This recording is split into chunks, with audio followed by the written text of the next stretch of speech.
All right, welcome. This is Orion Rising. I'm your host, Leonard O'Neill. Good morning, good afternoon, good evening, or good morrow, depending on where in the world you are tuning into this show. Share this out, share this out, share this out. It's Friday night. Hello, one. I see Denise. Welcome. I see Reese. Welcome. I see Chandra. Welcome. Welcome, welcome. Share this out. Tag people. Get them in here. Where they at? What's going on? Okay, so we are live. Wait, let me take this overlay down here. We are live on YouTube, on Facebook, and on Instagram this week. So we are live. It is Friday night. It is Friday, December 13th, 2024. So it is Friday the 13th. We'll get into that. Let me put myself up in full screen here so you don't have to look at that overlay there. My camera's twisted here a little bit, isn't it? I'm a little off kilter. Let's get that back in order there. All right, and the star date is, let me open my phone here and give you the star date for those of you who, I forgot to do that last week. Current star date is 298050.20687866816. If you're a Star Trek fan, that is important to you. minus 280, by the way. Okay, so welcome everybody. Like I said, share this out, please. Get everybody in here. Risen Nation, welcome. Hi to you on those of you on Instagram. If anybody's over there, I see Denise went over there and said hello. Welcome everybody. Share this out. Okay, so where are we at here? Oh, I was sharing the screen. I need to get off that screen in case the sound starts. Right, that's okay. I went to another screen that has my sharing there. All right, so I shared it out to a few places. You guys share this out. It's Friday night. It's Friday the 13th. Everybody's being superstitious about what's going on in the world about Friday the 13th. And I talked about that, so I'll do a quick synopsis of that, and I'll address the Pope thing that I was just talking about in the Law of One chat. So first, it's Friday the 13th, and everyone's like, oh no, it's unlucky, it's bad luck, and my whole world is going to come to an end today because something bad's going to happen to me on Friday the 13th. The number 13, for every culture on the face of the earth, was never a bad thing. It was never bad luck. It was never evil. It was always, in fact, a God number, by the way. It was God's number. And it was to ward off evil. It was good luck. It was not bad luck. Still is in almost every culture. The European culture, in the last 800 years, have adopted a superstition that it's bad luck. And it all stemmed from, and I do this every Friday the 13th, and I've done shows on this, multiple shows where I've talked for over 3 hours on each show. Back probably 5 years ago, 6 years ago, 7 years ago now, talked about Friday the 13th and had another gentleman on, and he and I talked about the number 13, Friday the 13th, the Templar Knights. In the year 1207, so 800 years ago, that's 820, right? 800 and less than that, 815 years ago, thereabouts, right? In that year, on October, Friday the 13th, okay? During that time, the Templar Knights were very prominent. They had gone to the Holy Land, and they were guarding the temple, Solomon's temple, the rubble of Solomon's temple, digging into Solomon's mines. That's how they got the name the Templar Knights, because they were in that temple, Temple of Solomon, in the Holy Land. They found information in Solomon's mines, in the underground in Solomon's temple, Solomon's kingdom. They discovered ancient artifacts, immediately took them back to Rome. Whatever that information was, instantly gained them the largest favor by the Pope in Rome. So they had unlimited resources to do whatever they wanted. So they were recruiting people all across the kingdom of Europe to go on a holy crusade to continue digging and finding more information in the Temple Mount. And they told people that they were protecting pilgrims going from Europe to the Holy Land along the pilgrimage. So they were doing that as well, brokering people going there. And they became so rich that the Pope in Rome and the King in France both owed them a ton of money, billions in today's dollars of money, the Templar Knights also acquired more land than the King of France owned of his own kingdom, and the Pope in Rome owned of the Pope's kingdom. And both of them were indebted to the Templar Knights because they borrowed money to fight wars and borrowed it from the Templar Knights. That's how rich they became and how powerful they became. They in no way tried to conquer the earth. They just continued doing what they were doing. The Pope in Rome and the King of France met in secret and decided, you know, we outnumber them with our knights collectively, even though the Temple Knights were knights of the Roman Catholic Church. But because they didn't listen, they didn't give all the riches and all the money to the church was a little annoyed with it. So they said, we can arrest them all and take all of their ships, all of their money, all of their troops, all of their livestock, all of their land deeds, everything confiscated and divvied up between us. So they came up with a scheme that on Friday, October 13th, 1207, at 7 a.m. Greenwich Mean Time, they would have people in places all around the world, wherever the Knights Templars had a stronghold, a fort, or anything, and they would all at once arrest the Temple Knights and seize all of their assets and seize all of the people, and anybody who didn't surrender and give homage to the French king and the Pope in Rome, they would kill them all, try them for heresy, and kill them, and take everything they owned. However, unbeknownst to them, the Temple Knights found out about their little plight.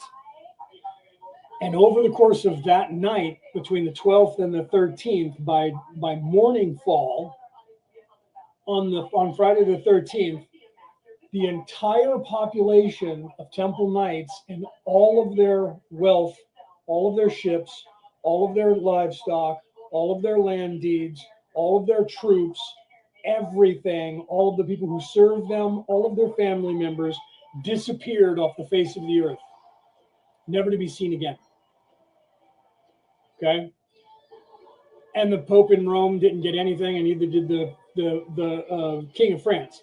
They were able to seize their land because the Temple Knights weren't there to defend it, so they just took it, seized it.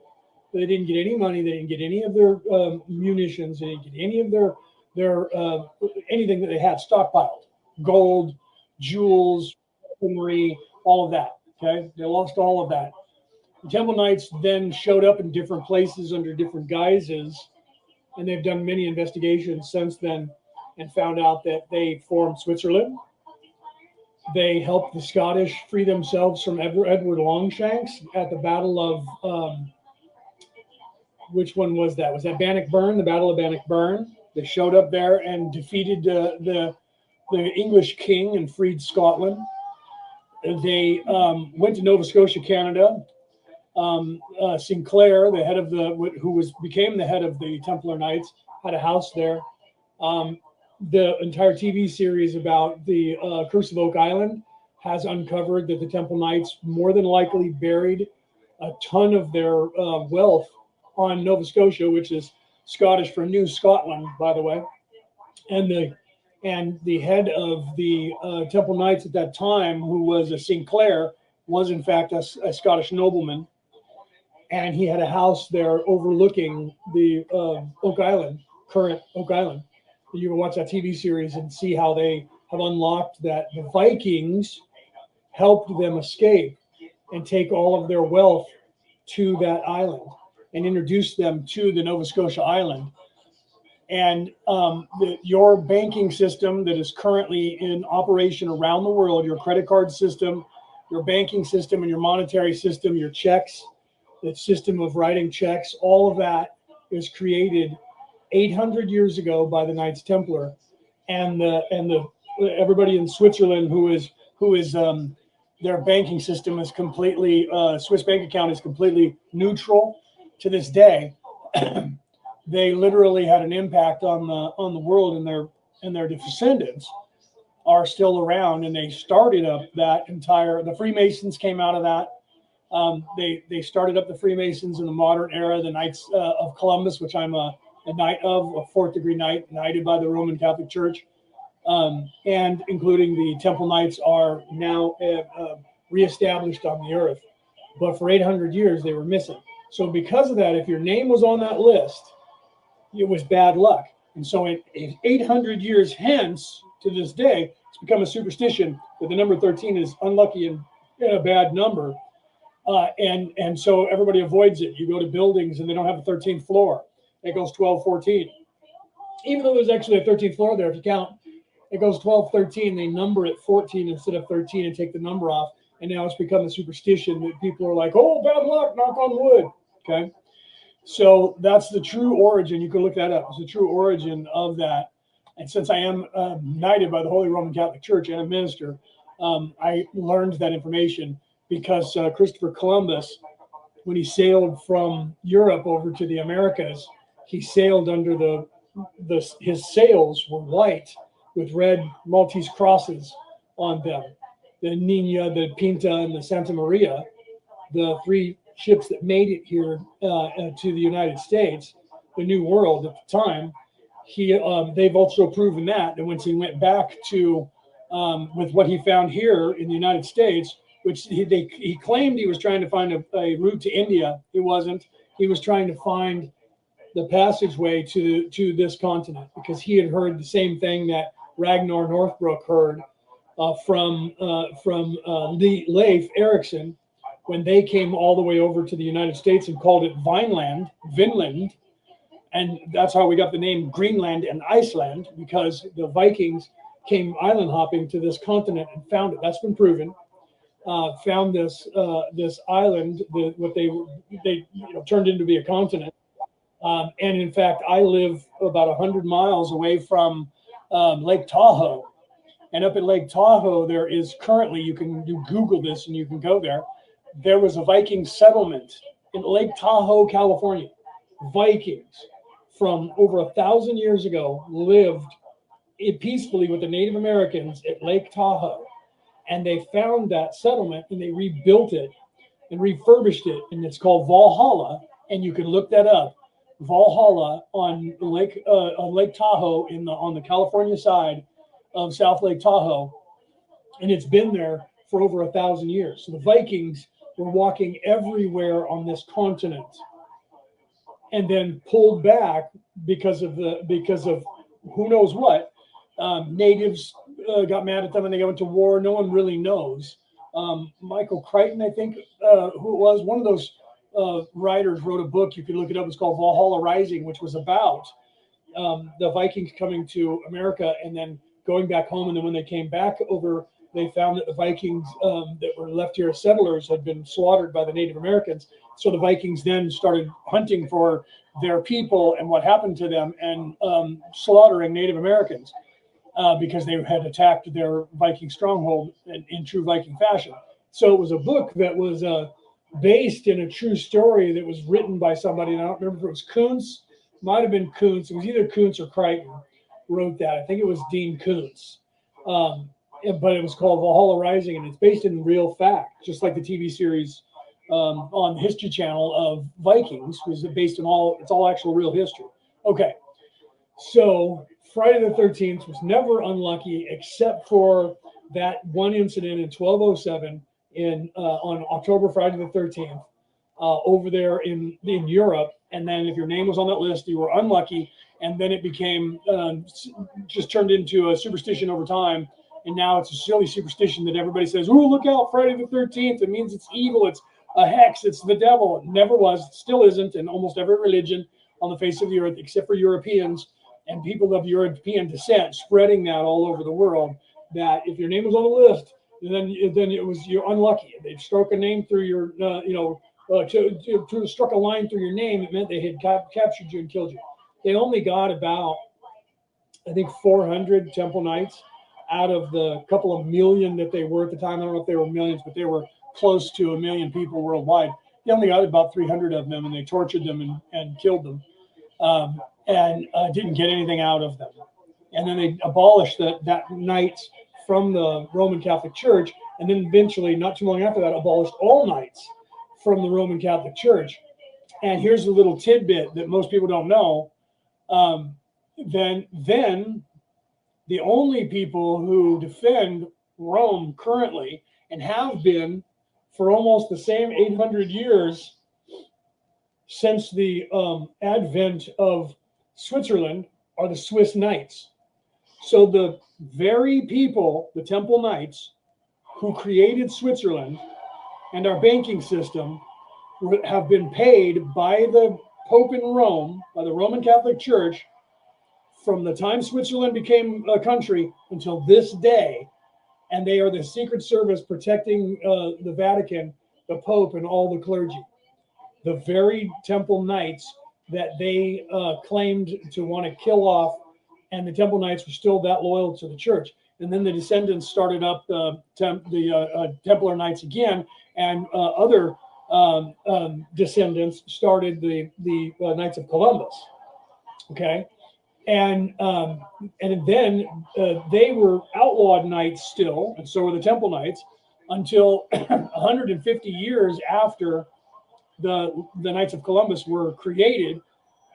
Pope John Paul II re-indoctrinated the Temple, not the Temple Knights, but the Knights of Columbus, and made them currently the only holy order of the Roman Catholic Church.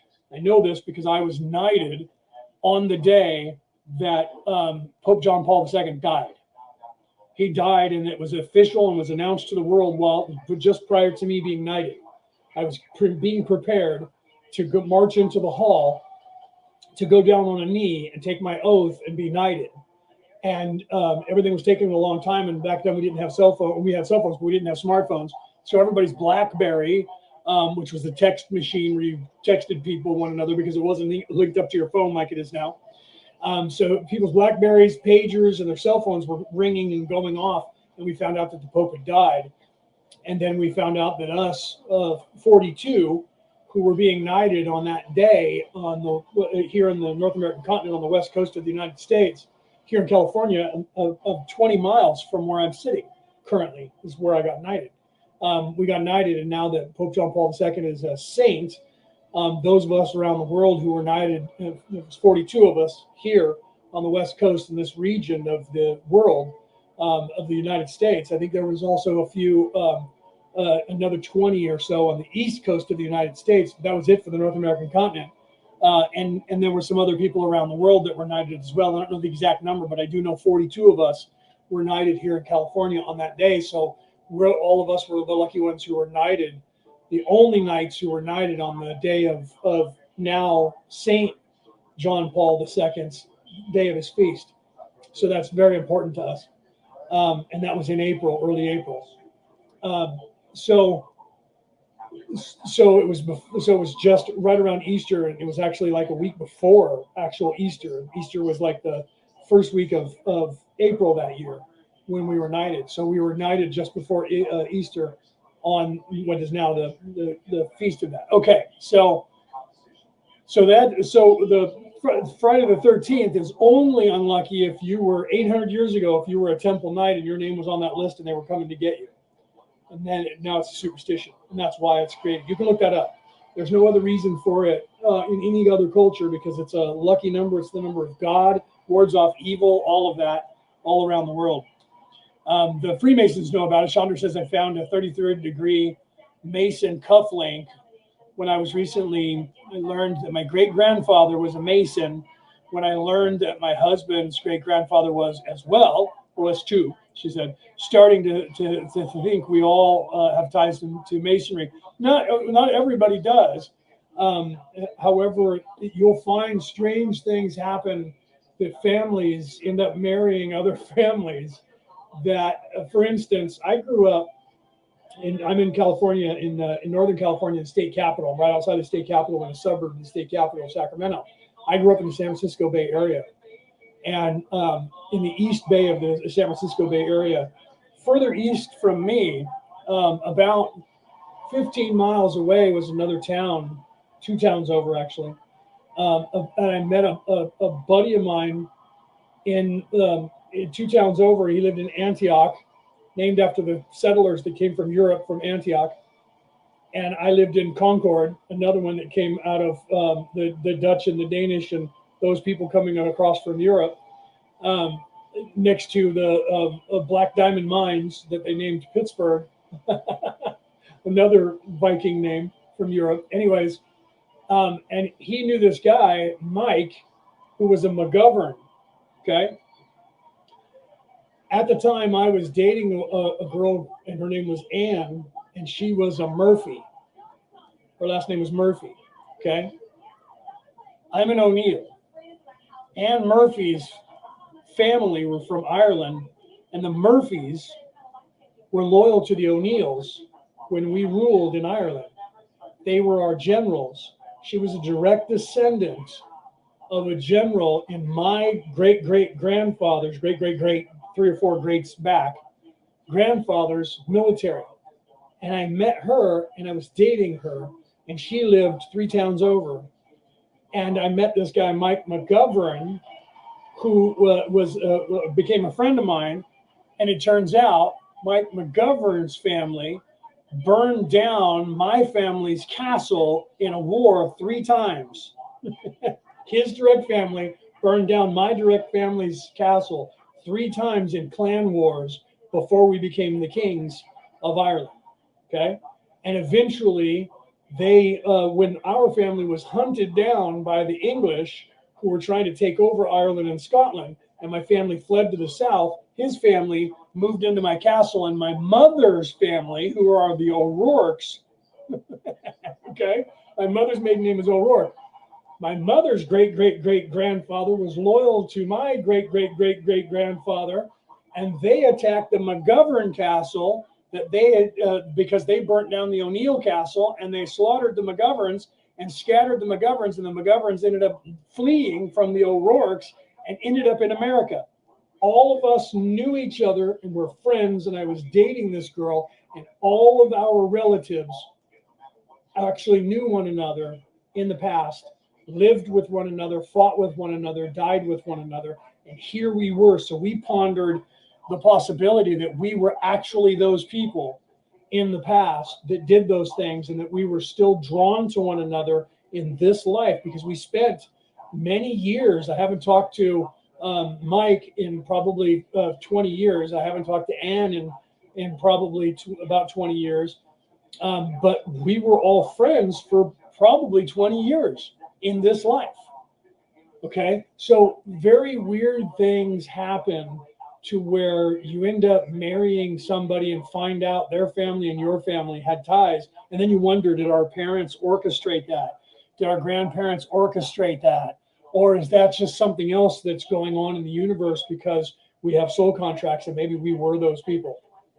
Those are things that you have to ponder with when you find out from your family. And weird things happen. I was working in the city of Berkeley, and right across the bay from San Francisco. You can see the Bay Bridge in San Francisco from where I worked. Well, not exactly where I worked, because I worked about half a mile inland from the San Francisco Bay.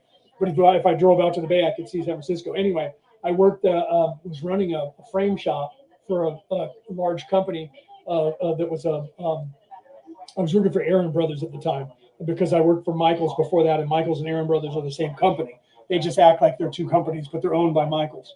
And so I was a manager for Michaels, ended up being a manager, and I was getting trained to be a district manager for Aaron Brothers. And I was one day I was there, walked up to the frame counter, and this woman needed help, and nobody was there to help her. So I walked up and said, "Hi, what can I do for you?" And she said she was moving to Arizona, which is weird because I ended up moving to Arizona about 4 years later. About 4 years later, I moved to Arizona. And she was getting ready to move to Arizona, but she wanted to frame something for a friend of hers, and they were from Pixar. She had worked at Pixar, and they had just made one of their really famous, I think it was Toy Story, before Pixar sold to Disney. And she had some stuff, paraphernalia from making cells, from making that cartoon movie. And so she was framing them for a friend of hers. And I said, okay, no problem. Let's put this together. And I was working with her. And then I asked her to fill out the form, and she did. And her last name was O'Neill. And I looked at her and I said, were you born into the O'Neill family or are you a bloodline O'Neill? And she looked up at me and she said, I'm a bloodline O'Neill. I said, so am I. She goes, are you serious? I said, I swear to God. I said, here. I pulled out my ID and showed it to her. She pulled out her ID and showed it to me. And I said, do you know our family heritage? Do you know the story of our family and our coat of arms? And she says, yes, my father's told it to me all the time. I said, so does mine. And she goes, I wonder if they're the same. And I said, I'll bet you they are, because the oral tradition of the Irish. So she said, you start and then I'll go. And I said, okay. And she wasn't sure if it was going to be. She was worried and afraid that it wasn't going to be the same.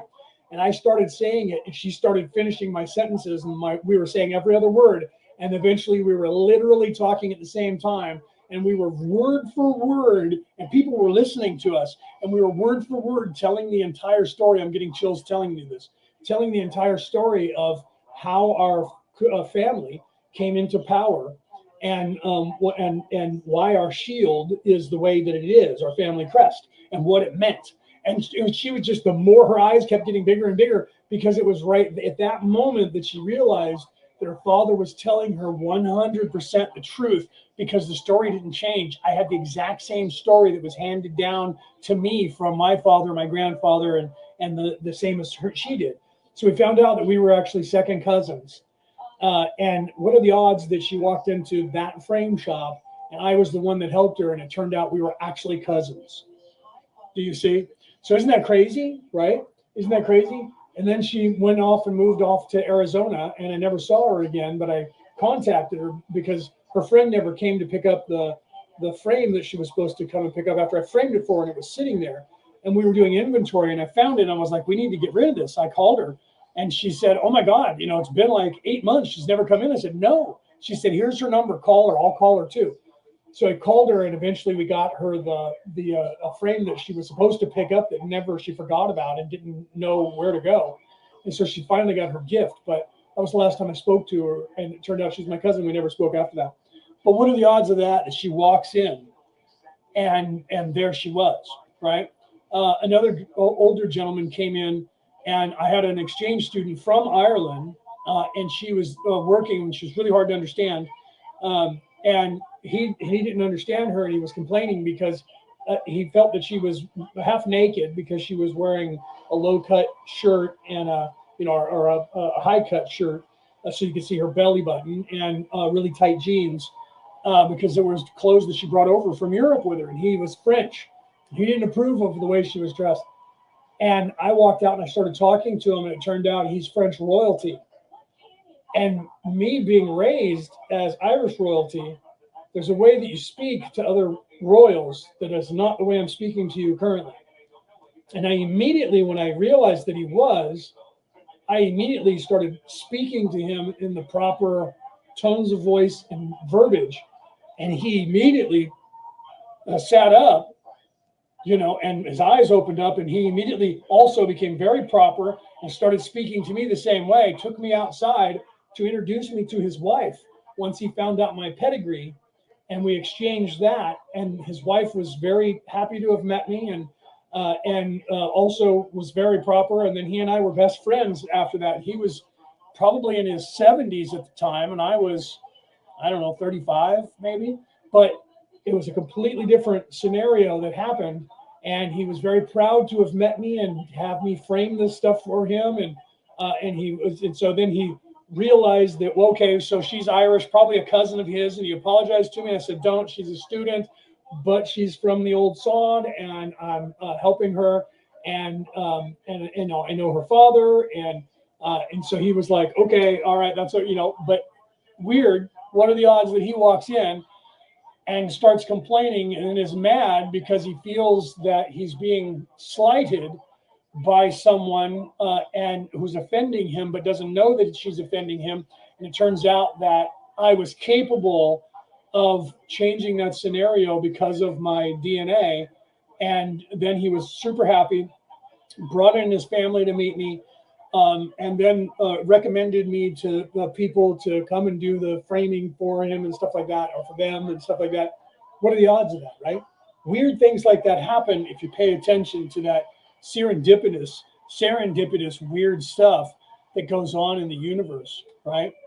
Okay, So now that I've been, Peter, welcome. If I missed you guys and didn't say hi, Cassie, hi. I didn't have my glasses on. It's Timmy's talking.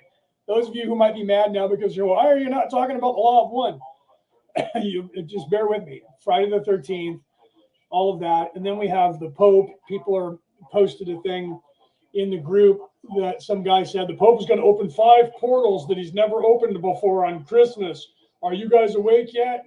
And going through either saying that the Pope is going to be casting spells, or that the Pope is going to be doing something evil, or inferring that these portals that they've never done before, and it's a ritual that they do every 4 years or every 5 years, and they open these holy doors, and it's symbolic. And so being knighted by the Roman Catholic Church, being a knight in the Roman Catholic Church, being baptized by the Roman Catholic Church, being a minister in the Christian faith in the Catholic Church, I was like, no, that's not what that guy says. He's technically right, because the word portal means door, but they're not doing some weird magic ritual. They are doing a ritual, but it has to do with not opening like a portal to another dimension, or I guess in a sense it does in the strictest sense, and that's why that guy's getting away with it, because you can't say he's disinformation, because he didn't actually accuse them of something. He's inferring, because they are ritualistically opening doors that are supposed to be opening the doorway to heaven. So they're supposed to be opening basically a portal that you will be able to then go to heaven easier. If you have faith, you can go through that, not literally go through that door by going into the Vatican and walking through the door, but the door that they're opening is symbolically pulling back the veil for people to be able to, and I can put the link in the thing. So that's where I got on the whole nights and the whole Friday the 13th and all of that. All happened to happen on Friday the 13th, and so here I'm talking about it. Okay, kind of setting the story straight about that ritualistic ideology that is being talked about currently, because December 25th, starting on the 25th, for 5 days, they're going to open 5 portals on one on each day. It's kind of like lighting the candles for menorah. Is there 7? Don't quote me. I think there's 7 because there's 7 chakras. And you light one every single day, whatever that is. Or I don't know how many's on. I'm not Jewish. I apologize to the Hebrew faith for not having that information readily available, because I am a theologian and I'm trying to count in my head the candles now. And I apologize to those of you who I may offend, if I do offend you, who are Hebrew or Jewish faith, by not knowing the exact number of candles. And we used to have one that sat on the mantle over the fireplace. But I don't know where it is now. It got put away somewhere and it's not out there. So normally I could just look in the other room and count them, but I can't do that because it's not there anymore, because I have my uncle, my mom's brother, who was in the military, died back in 2018. And he has a letter signed by Donald Trump, who was the president at that time, and a flag from his funeral that's folded up that I mounted in a box for my mom. And so that's up there with some pictures of her brother. It was her only sibling. And so that's on top of the mantle right now. And I took down the menorah for that and never put it anywhere else in the house. I'm surprised I didn't put it on the bar, but I don't have it there. I guess I didn't, because that would be kind of sacrilege, right? Sacrilegious to put a menorah on a bar. Okay, I apologize. Let's get involved in the law of one. Peter, welcome, brother. I said welcome, but I didn't say welcome. Risen Nation, I talked to you, so I think I've mentioned everybody. If you don't say anything in the chat, I don't know you're here. So let's go ahead and start with the law of one now that I'm 36 minutes into the Friday show. Probably will lose the children. They'll get annoyed and go, he's not even talking about the law of one. I'm out of here. That guy just sitting around talking about stuff that I don't even care about. Ego. Okay, so let's do a sound check. And let me know if you guys can hear it. Ooh, as I clank glass. Did you hear that? The angel got its wings. I reached over to move my coffee glass from my water glass, and bang, hit them together, clanked them together. Cheers. Salutamo. Okay. Vini Vidi Vici. Wait, what? No. Okay, so that's Roman, by the way. It means for those who are about to die, we salute you. Okay. So let's do a sound check on the law of one. We are on session 67, question 17. I backed up. We finished on question 19, but I backed up a couple of questions so that we would have the context. of what Ra was talking about. So I'll go ahead and start it. You guys let me know if you can hear it okay, and we'll continue with the law of one. Thus you may see in many cases the loving balance being achieved, the love being offered, light being sent, and the service of the service to self-oriented entity gratefully acknowledged. Oh, I went back further and I forgot to prep it. I was talking. I was doing everything that I was telling you. I was doing prepping for this, and I think we're on question 11, so I'm going to let it play, and we'll just pick up from there. I apologize. I forgot to. I didn't get it all the way up to question 17, so I think we're on question 11 or 12. I'm just going to play it from here. I just won't stop it as much until we get back where we were. So here we go. Thank you, Penny. Thank you, Denise. Thank you, Chandra, for letting me know that you can hear me okay. All right, so you guys can hear that okay. So let's continue, and I do apologize. I didn't fast forward enough, and I know that now because it just started in the middle of a question. While being rejected as not being useful in your journey at this time. Thus you serve one creator without paradox. 67.12 Questioner. This particular entity is able to create, with its service, a dizzying effect on the instrument. Could you describe the mechanics of such a service? Ra, I am Ra. This instrument, in the small times of its incarnation, had the distortion in the area of the otic complex of many infections which caused great difficulties at this small age, as you would call it. The scars of these distortions remain, and indeed that which you call the sinus system remains distorted.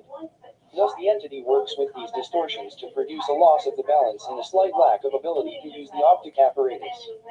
67.13 Questioner. I was wondering about the magical, shall I say, principles behind the fifth density entity giving this service and his ability to give it. Why is he able to utilize these particular physical distortions from a philosophical or magical point of view? Ra, I am Ra.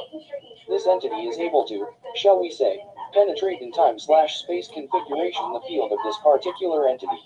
It has moved through the quarantine without any vehicle and thus has been more able to escape detection by the net of the guardians. This is the great virtue of the magical working whereby consciousness is sent forth essentially without vehicle as light.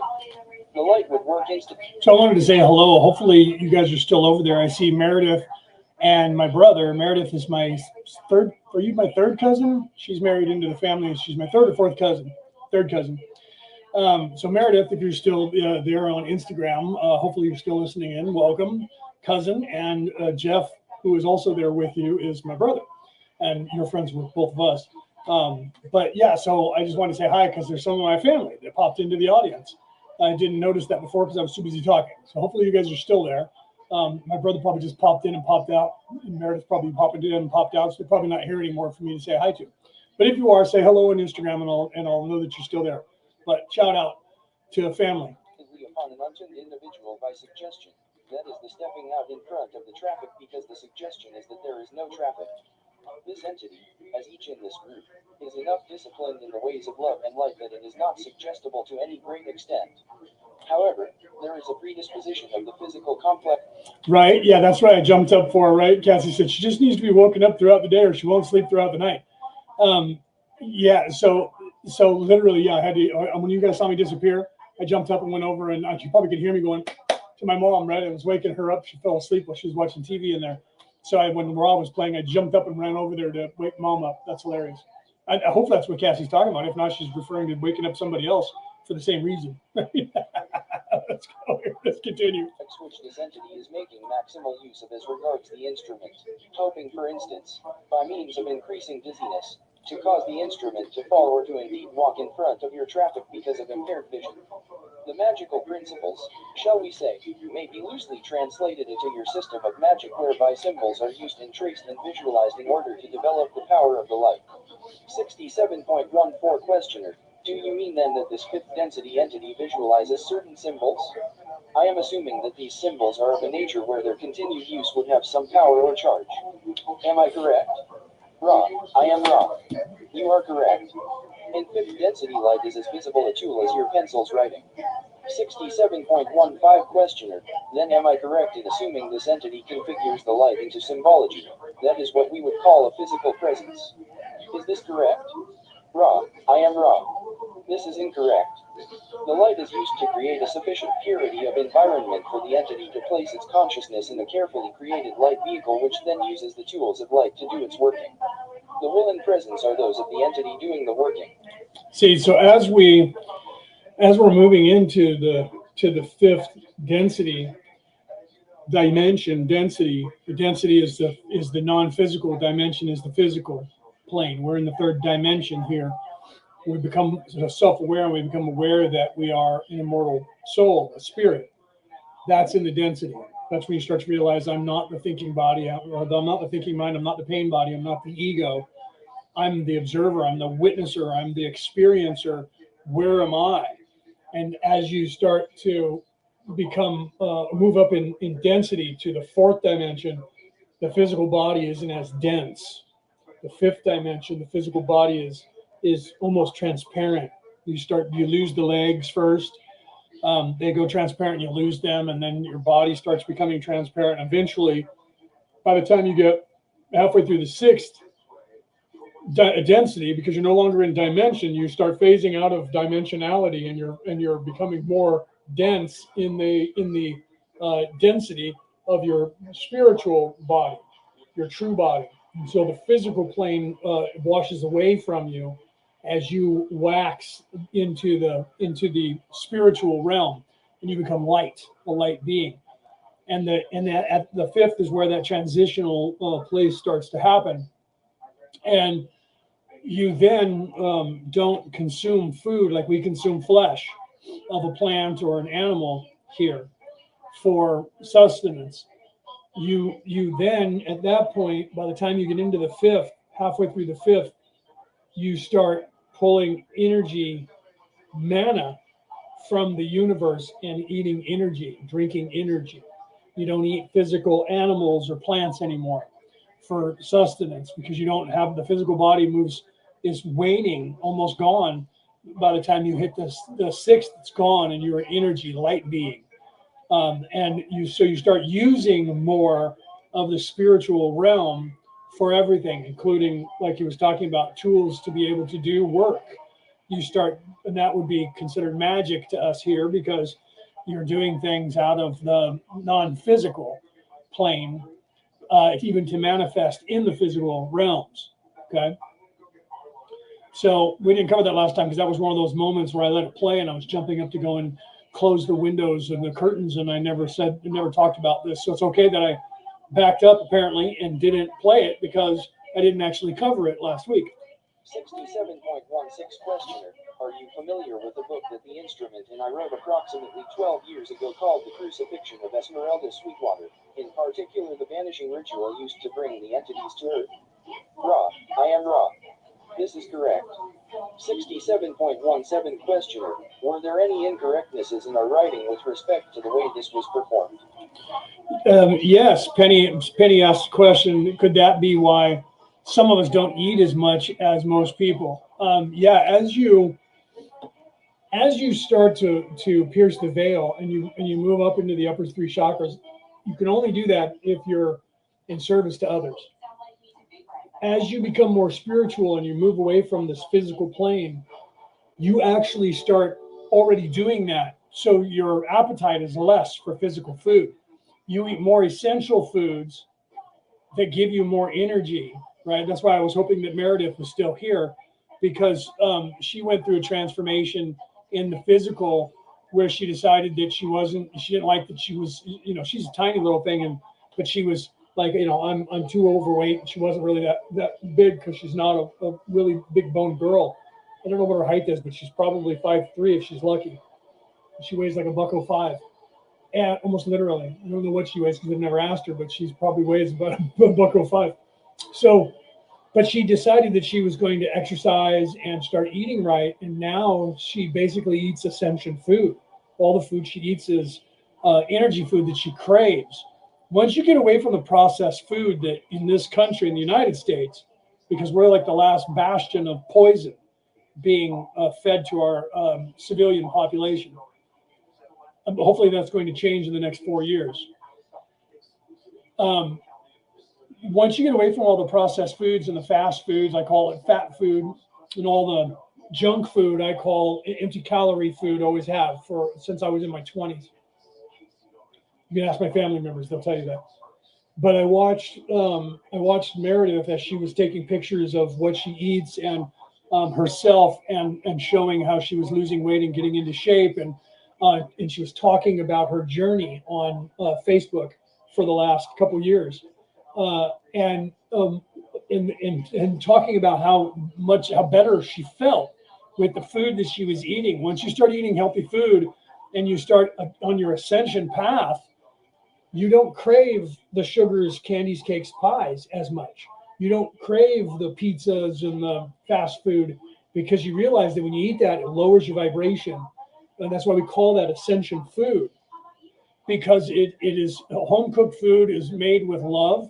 So the energy of home cooked food is better than a fast food restaurant where there's some kid who doesn't even want to be there, but dad made him get a job or made her get a job, and they're just flipping burgers because they have to as fast as they can, and they don't really want to be there at all, and they just want to talk to their friends and get on their cell phone when they have a moment. And so they're like, yeah, I'm just here because dad's making me do it because I have to have a job because he wants me to learn. I hate this place. I hate having a job. Don't want to do it. Ugh. Right? So because of that, there's no energy, positive energy going into the food unless it's somebody who takes pride in what they do. And then you can tell the difference even with fast food. So fast food is low energy in and of itself. It's crap ingredients in and of itself. Processed food is crap ingredients. It's poisonous, has dyes and all kinds of crap in it that's bad for you. This is a fact. The United States is the most sick population on the face of the earth. The average American dies 15 years before anyone else on the face of the earth. The average American is 20 pounds overweight or up to 40 pounds overweight. The average American now, over 50% of the average of all Americans are type 2 diabetic, just because of all the crap that's in the food. So when you get away from that and you say that you're bettering yourself, your body becomes more efficient. If you are in service to others and you start that ascension path, you will find that changes even more on what you crave. Changes. You don't have a crutch as much to where you're holding on to things like drugs and alcohol. It becomes easier for you to get rid of that stuff out of your life, and you don't eat as much food. Your appetite is not as much because you're gaining energy now. You're starting to transition into that non-physical portion of yourself, because you're becoming more and more aware of that, and you're starting to pull back that veil. You're piercing the veil and being able to see through the cracks. And as that veil is becoming more see-throughable for you, and you're moving more into that realm of spirituality, you then get more energy. You don't need as much sleep. You don't need as much food. You don't need as much energy to run the physical body, because you're actually starting to get it from the universe. It's part of the transition. And eventually, if you move up into the fourth, or when you move up into the fourth, if you stay on the service to others' side of things, you will continue to eat less and less, and it'll be normal there. Once you get out of the third dimension and into the fourth dimension, it'll be more normal there, and then you'll find that even there you'll start to eat less than other people, because you're actually getting more energy from the universe itself. And that's the normal transition that you do when you transition into a person that is energy, light, because that's eventually where you're going to go. So yes, the short of it, Penny, is yes. Right? Yeah, I mean, in truth, because Penny said, I never really eat. I'm never really hungry anymore these days. I don't eat a lot. I eat a little. The truth is, we humans aren't really supposed to eat the meals that we eat. The meals that we eat, breakfast, lunch, and dinner, are slave meals. Okay? Those are slave meals that were set up by our slave captors. The actual normal human way of eating is to snack and have seven small meals throughout the course of a day. So you'll find that people who do that, and they're like, I don't eat meals, I just snack all day long. You'll find those people are usually thin, unless they're snacking on bonbons and candies, cakes, and pies.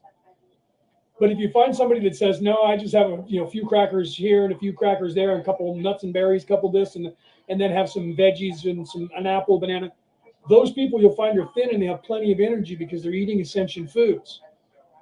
And they're eating the way the body is actually supposed to metabolize.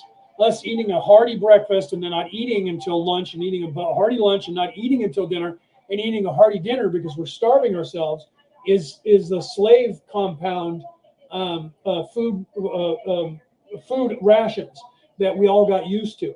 Because you go to a job and they want you to work. You start your job, so you eat breakfast before you start your job. say you start and you work 7 to 4, let's just use that for example, an 8-hour job. You have to work from 7 until noon, 5 hours before you get to eat. Okay, unless you have a small snack on a 15-minute break, or these days they give you a 5 or 7-minute break. They're lowering the amount of time that you used to get every 2 hours. It used to be required that you got 15 minutes. Now they give you like one 15-minute break in a 6-hour time period. So what happens is you gorge yourself so that you have enough fuel to get you through until you can gorge yourself again. So you would eat a big breakfast, and then you go to work, especially if you're doing physical labor, and then you eat another big lunch because you need to refuel because you're going to work another 4 hours before you get off of work. And then you got to drive home, go to the store, whatever, before you can eat again. And then you gorge yourself because you're not going to eat again until 7 in the morning, and you're starved and famished. That's a slave's meals. And we've gotten used to it because we've been trained by the powers that should not be for generations to eat 3 square meals a day, okay? Low vibrational square meals a day. And we're supposed to eat 7 or more, 7, 8, 9 small little nibbling meals throughout the course of the day. You'll find that you won't be that hungry. And what you'll find is your body will start craving things. I want a banana. I need an orange. You find that you crave things when you're, instead of sugars, you'll start craving nutrients a little bit more. And that's why people who get on the vegetarian diet or the keto diet, you'll find those people snack more than they do big meals. And that's the way we're supposed to. You can look that up. Don't go on Google.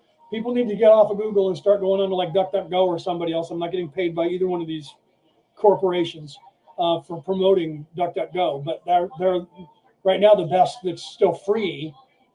That's not Google, that's not pushing all real truth down to the 3rd or 4th or 10th page and giving you all disinformation that most people don't go past the first 3 or 4 things. I'm the only one that I know that will go scroll down and go next page, scroll down and go next page, and go 3 or 4 pages in.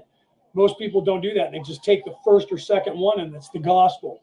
And Google is actually doing that on purpose and shoving things up there that they want you to believe, not what's the truth of what you're looking for. So you can look that up and find that out. If you get off of Google and go to someone like DuckDuckGo or another search engine that they don't control, you'll find that there's a completely different narrative that you're going to find when you actually do searches than what's on Google. Open up your phone on Google and open up a laptop or another cell phone on the DuckDuckGo and look up the same item and find out how often those two coincide with what the information is they give you. You'll find that it's nowhere near as much as you think it should be. Okay. Right. Okay. So I'm just looking at what people are talking about in the chat, because Cassie said, yes, Chandra, I've experienced that in the last few years myself as well. So I was trying to figure out what Chandra was saying. So I was trying to figure it out, right? Yeah. So you guys, yeah, if you snack on, Cassie's saying that I have only one meal too. I eat a snack on nuts and fruits and berries and stuff, right? And cheese. Yeah. So if you do that, if it wasn't for my mom, I used to eat that way. Now with my mom, I eat when she eats. So but I still try to eat less and then snack, right? Because I used to do the same thing. I would cut up some cheese, a couple slices of cheese with a few crackers, and then a couple of grapes. And I can't eat nuts anymore because I have diverticulitis or diverticulosis. And then if I eat the nuts, I'll get diverticulitis. That's not good. Water comes out my butt. And a lot of pain. If anybody's ever has that, or Crohn's, you know what I'm talking about, or irritable bowel disease, you know what I'm talking about. So, but if you start doing that and you eat a couple slices of an apple and that sort of stuff that's actually healthy energy, eat a half an orange or half a grapefruit, you'll realize that the energy you get from that is actually far better energy than you would get from eating a burger at a burger joint and fries and a soda. That energy is the sugar is all you're going to get. The bun from the burger, the potatoes, and the soda is all going to convert to your blood sugar level, and that's what's running you. And then the caffeine and the soda, and that's what you're running on. So you get that high, and then it peaks in like an hour after you eat food, and then it crashes. So then you're starving and tired, So when people are working, say they go to lunch at noon, they have all this energy at 1 o'clock. When they go back to work, by 2 o'clock, they're wanting to take a nap because now they've burned off the sugar and the caffeine that they had and they don't have any sustenance of energy that's going to sustain them for the next 2 hours. So then they have to go on a break and get another soda or some coffee or a piece of candy to jack that sugar and caffeine back up to keep them until they get off of work.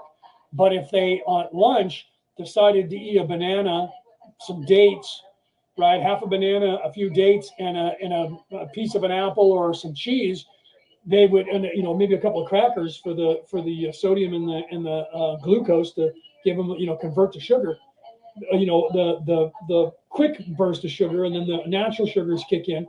You'll find that you have better energy for the rest of the day by eating less. So when you eat the right foods, you don't have to eat as much. And if you're already on an ascension path, then you will also, your body becomes more efficient. When you balance the chakras, get the sugar and the salt out of your body then doesn't have to fight against, because the sugar, when it gets into your blood, it thickens your blood up, and your heart has to pump faster harder because your blood pressure goes up because your blood is so thick, it's harder for your body to move it.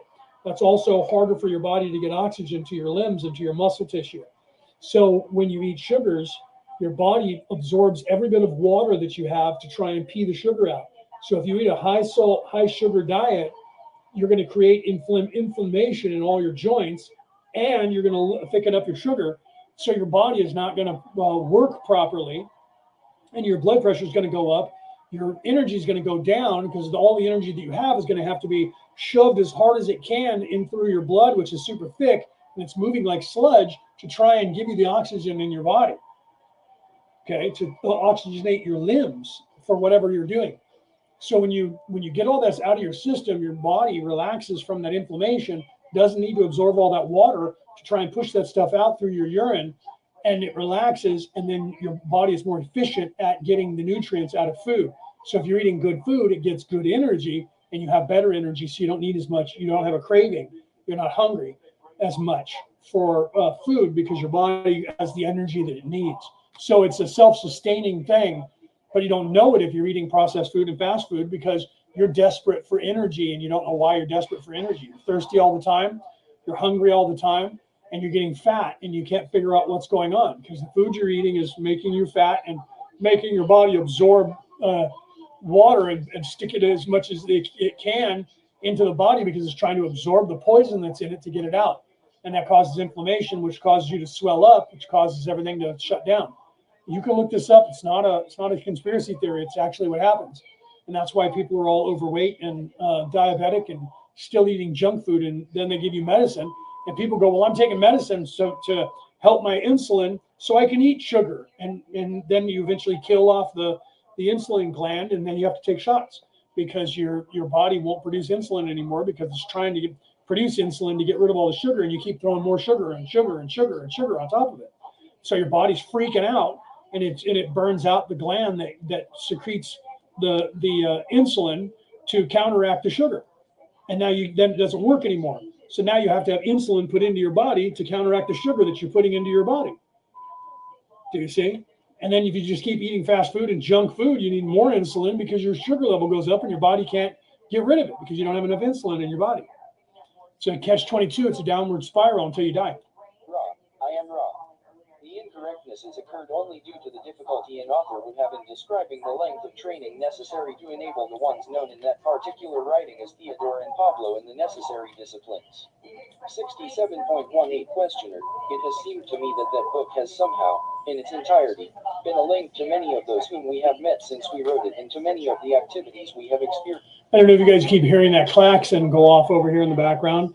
The news is on, and because it's starting winter and it's sprinkling outside and it's starting to snow in the mountains, they have extreme weather alerts coming on every 30 seconds. Beep, beep, beep.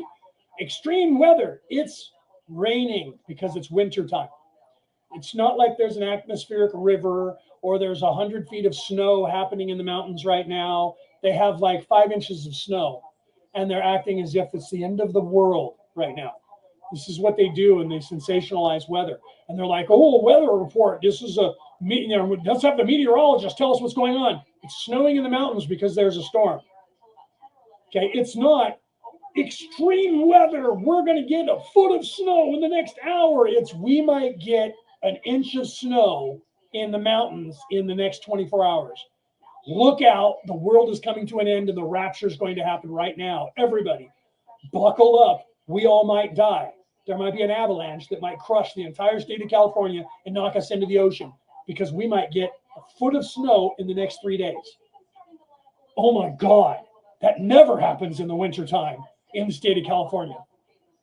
Every day, all winter long in the state of California. This weather is no different than it's ever been in the state of California at this time of year. Exactly this way. But guess what? In the 70s, 80s, 90s, and 2000s, that was normal. 2010, it was extreme weather. Okay, let's continue. And that's what goes on all over the world because of what?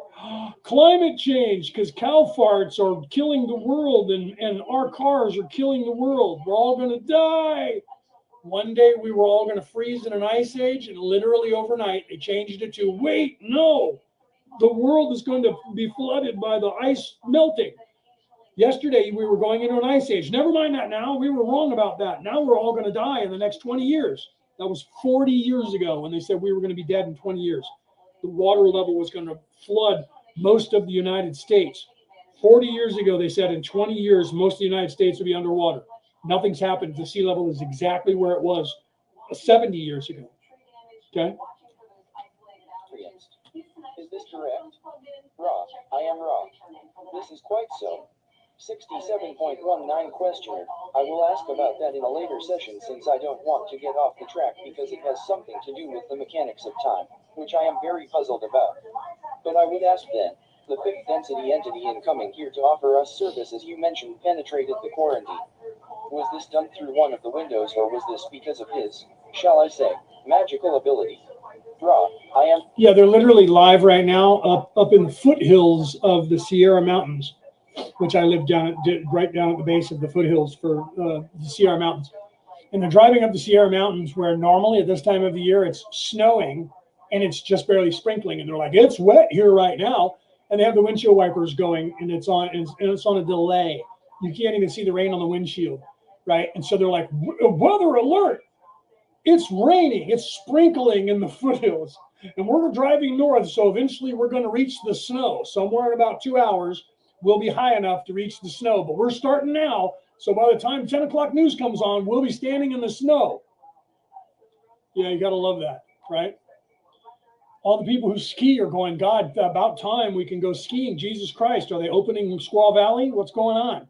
Sugarloaf opening? Jesus Christ, it's December for crying out loud, and we haven't even had snow yet. They're acting like the end of the world is happening right now because it started snowing. This was done through a very slight window which less magically oriented entities or groups could not have used to advantage. 67.20 questioner. Now, yeah, right. So I just put a penny on it and just said, do you remember when they said California was going to drop into the ocean?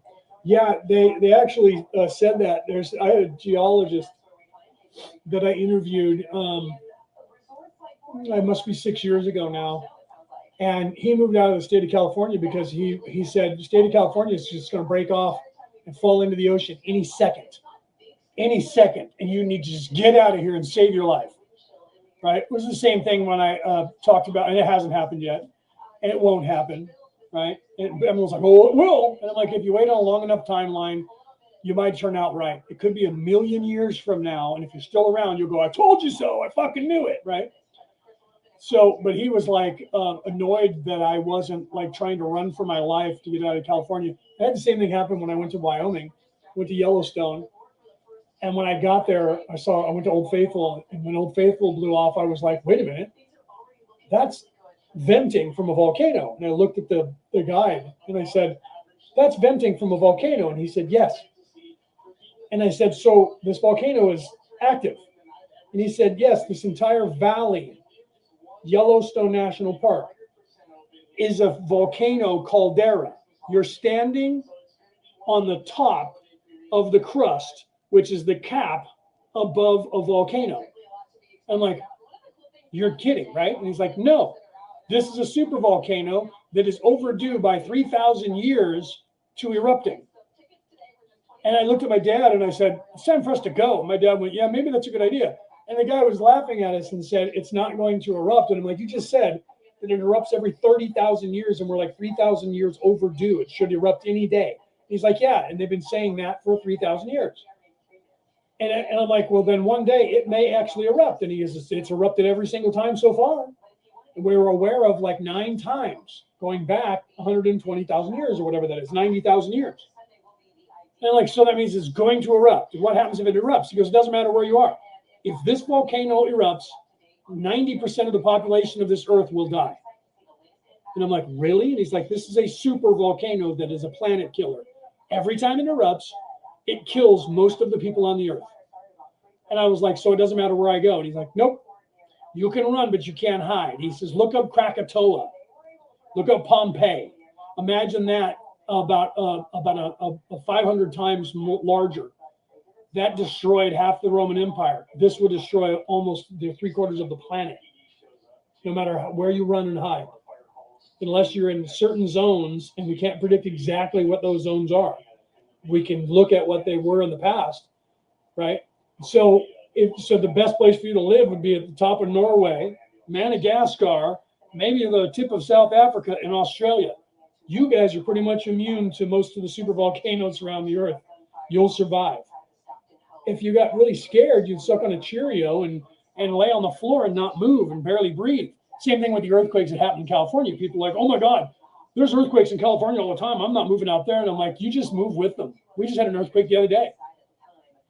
Literally, I was sitting, we've had a couple of them in California. We just had another one that was over in Nevada. Was it Nevada? No, it was east of me, inland, about 100 miles from where I am east. And it was 6.6. We had another one that was 7.0 that was 125 miles northwest of me.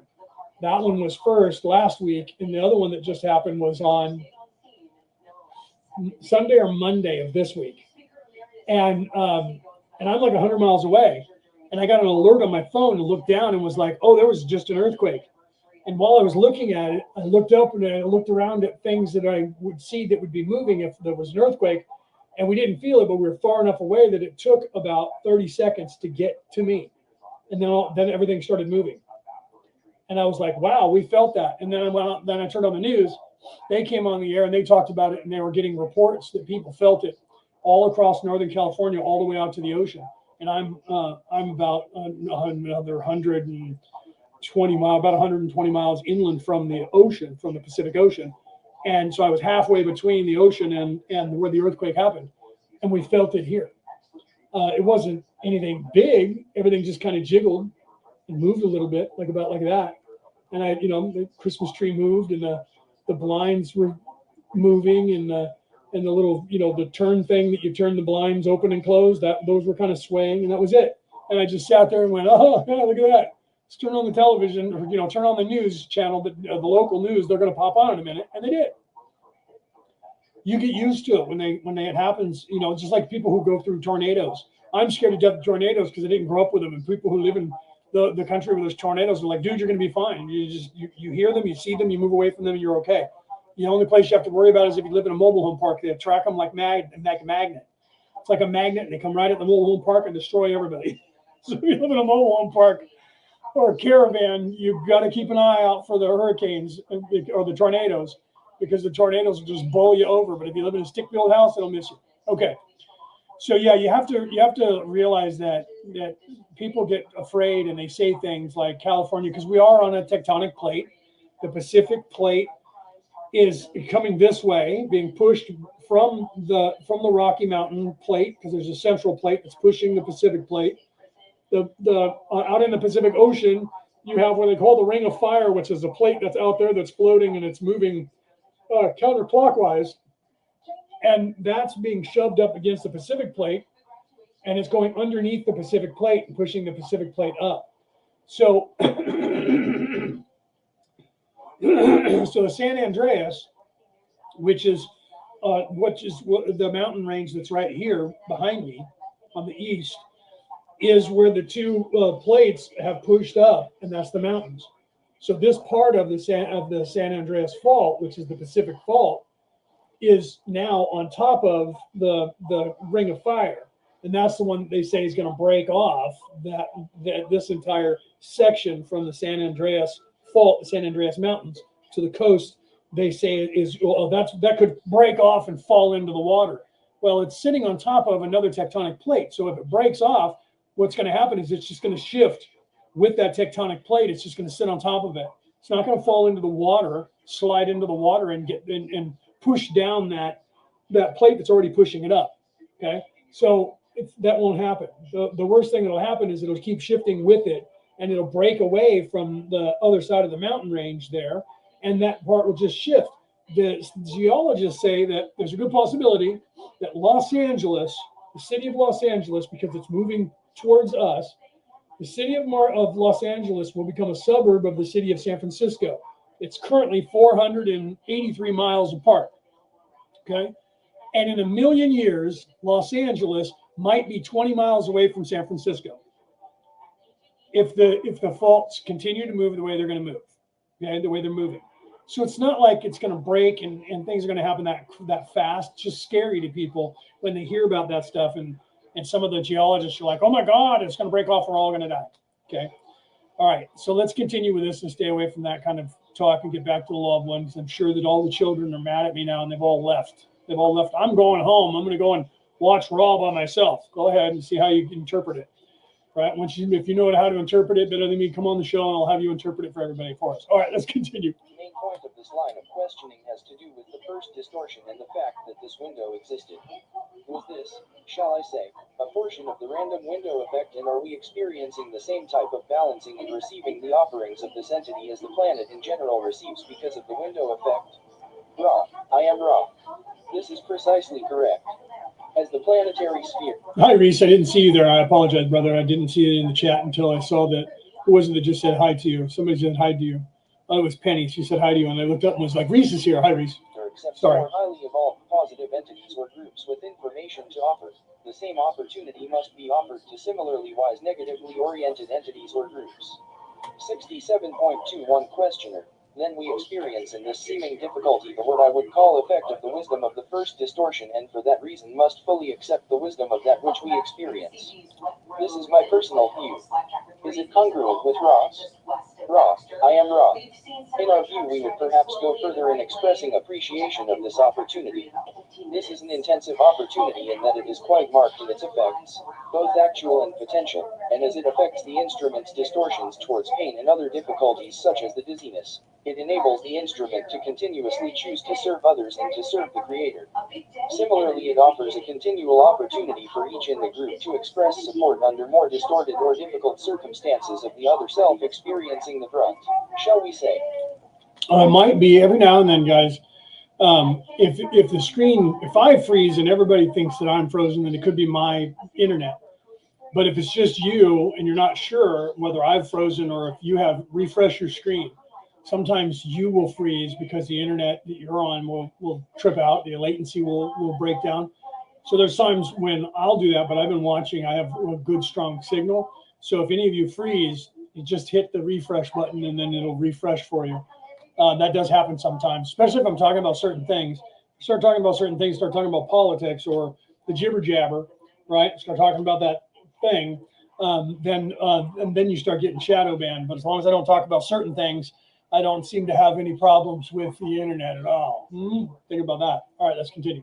Of this attack, thus being able to demonstrate the love and light of the infinite Creator and, furthermore, choosing working to continue to serve as messengers for this information which we attempt to offer and to serve the Creator thereby. Thus the opportunities are quite noticeable as well as the distortions caused by this circumstance. 67.22 Questioner. Thank you. Is this so-called attack offered to myself and Jim as well as the instrument? Ra, I am Ra. This is correct. 67.23 Questioner. I personally have felt no effect that I am aware of. Is it possible for you to tell me how we are offered this service? Ra, I am Ra. The questioner has been offered the service of doubting the self and of becoming disheartened over various distortions of the personal nature. This entity has not chosen to use these opportunities, and the Orion entity has basically ceased to be interested in maintaining constant surveillance of this entity. The scribe is under constant surveillance and has been offered numerous opportunities for the intensification of the mental/emotional distortions, and in some cases the connection matrices between mental/emotional complexes and the physical complex counterpart. See, I just had this conversation last night about this. I was talking to Ray, who I think it was Penny who was awake at the time when Ray started talking at like 4:20 in the morning, our time. I had just gotten off the phone with her and went to bed. But she called me and said, okay, who's following me? What's going on? I feel like I'm being watched, but I also feel like there's somebody that's almost like a watchdog following me. And so we had this long conversation about assassins in the fourth and specifically in the fifth density, exactly what Ra was talking about here with Carla. And talking about James had somebody constantly watching him. And that's not in 3D. That's not like the deep state. That happens too. And I said, you know, we have the deep state following us in listening, and that's why we have a chat that is encrypted, right? And she goes, no, right, no, I get that. And I said, okay. She said, but beyond that, there's physically something that is out of phase that I can't see that is there, that I've seen things happen. And I said, okay, so let me ask you a few questions. And I went into details talking about that, about whether or not she could smell something or see something and how that felt in the energy. And she said, I think there's something that's dark there, but there's also another entity there that is not. It's, even the dog knows it's there. But the dog, I said, the dog isn't alerted. The dog isn't protective. The dog just knows something's there and is looking, right? And she said, yeah. And I said, well, if you had a cat, the cat would be kind of going up the wall for no reason because there might be something there. And she said, yeah. And I said, okay. I said, so that is protection for you, because what you don't realize is that the temporal war, the way it works, it's not just temporal suggests time. So people stop at that and accept that as the definition. When you look up temporal war, it says a war that happens throughout time. And people go, oh, wow, okay, that's crazy, enough as it is. And then I go, yeah, but if it's really, you want to know the real crazy part? And people go, what's that? And I'm like, the temporal war isn't just throughout past, present, and future all at once. It's also across dimensions. Third dimension, fourth dimension, fifth dimension. Density. And people are like, I don't understand that. I'm like, I know you don't. Okay. So literally what's happening to Carla, and this is what Ra's talking about in that entity to Dawn, is that there is an assassin who's trying to disrupt the three of them, specifically Carla, because she's the one channeling Ra. And Jim is the scribe. He's writing everything down and making sure the recording's working. And Dawn is the questioner, who's asking the questions and getting answers from Ra. And he and Jim come up with the questions ahead of time, and so Jim has them written down, and then he, scribes the answer as well as records it in case they miss something somewhere. So they have both this, you are hearing is me going to their website and taking the transcript from the recording and putting it into a computer program and having that computer program speak the words to you. Okay, that's from the LL Research's text of that they rendered from the recording that they turned into the books. Okay, so I'm using that raw data and turning it and putting it into a computer program that's talking, and that's what you guys are hearing. Okay, so Ra's telling them that there's an entity in the fifth, an assassin in the fifth density that occupies the same space, identifies because of a fourth degree assassin, identifies the space as we're getting so close to moving. This is 40 years ago, so we're further apart than we are now, to the fourth dimension. There's an assassin who in the fourth dimension locates Carla in the third dimension, occupies the same space that Carla is standing in or sitting in or laying in the fourth dimension, and then from there acts as a beacon for the fifth dimensional assassin to then move into the same positioning on the same, occupying the same space in that density and utilizing its abilities from the fifth dimension to attack Carla through the fourth dimension into the third dimension to try and kill her and murder her. Okay? And if you read or listen to the Law of One, Ra will tell you concurrently throughout all 106 sessions, almost every session, there's some reference to that. Okay? And the assassin has gotten bored with trying to pay attention to where Carla is, and it's become easier for the assassin to pay attention to where Jim is, because if he knows where Jim is, he knows that Carla is going to be right there next to him because Jim is the scribe. Okay? So he's following Jim around to have quicker access to Carla, because Carla is being protected by the things she's doing and by Ra, so that it's harder for the assassin to find her. So now he's following Jim, and that's what Ra is telling Dawn currently in this session. As this entity has become aware of these attacks, it has become much less pervious to them. This is the particular cause of the great intensification and constancy of the surveillance of the instrument, for it is the weak link due to factors beyond its control within this incarnation. 67.24 Questioner: is it within the first distortion to tell me why the instrument experienced so many physical distortions during the new times of its incarnation? Ra, I am Ra. Way to go! I didn't know that. Peter just said, I saw what you said and looked up. What's she talking about? What did Peter say? Peter said, I'm just waiting, and then the screen scrolled there. I'm just waiting on my certificate. I signed up to Communard Day in Ministry and Universal Life Church, which you said to let you know the Life Ministries. I'm an ordained minister now. Way to go, brother! I remember him saying that he was going to do that. So am I. So is Cassie, right? Through the Universal Life Church. When I was in Arizona, I got it through the Universal Life Church in Phoenix, Arizona. Back in 2016, I was already an ordained minister through the Roman Catholic Church when I got knighted in 2004. As a knight in that religion, you immediately become a minister, and you can minister the Eucharist and all of that. You just can't do Mass because you have to be a father, and you have to go to their seminary to do that. But I can be a minister and minister those things to anyone. And in an emergency, anyone, I can act as a priest because I'm a knight. I'm required to have like everything for that. I have a rosary. I have a working Bible. I always carry one. There's one sitting on the end table over there, a pocket Bible that you carry around.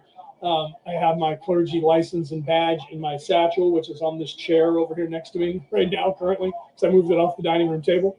But then I got my ministry through the Universal Life Church. So good for you, Peter. You're just waiting to get the paperwork in. That's good.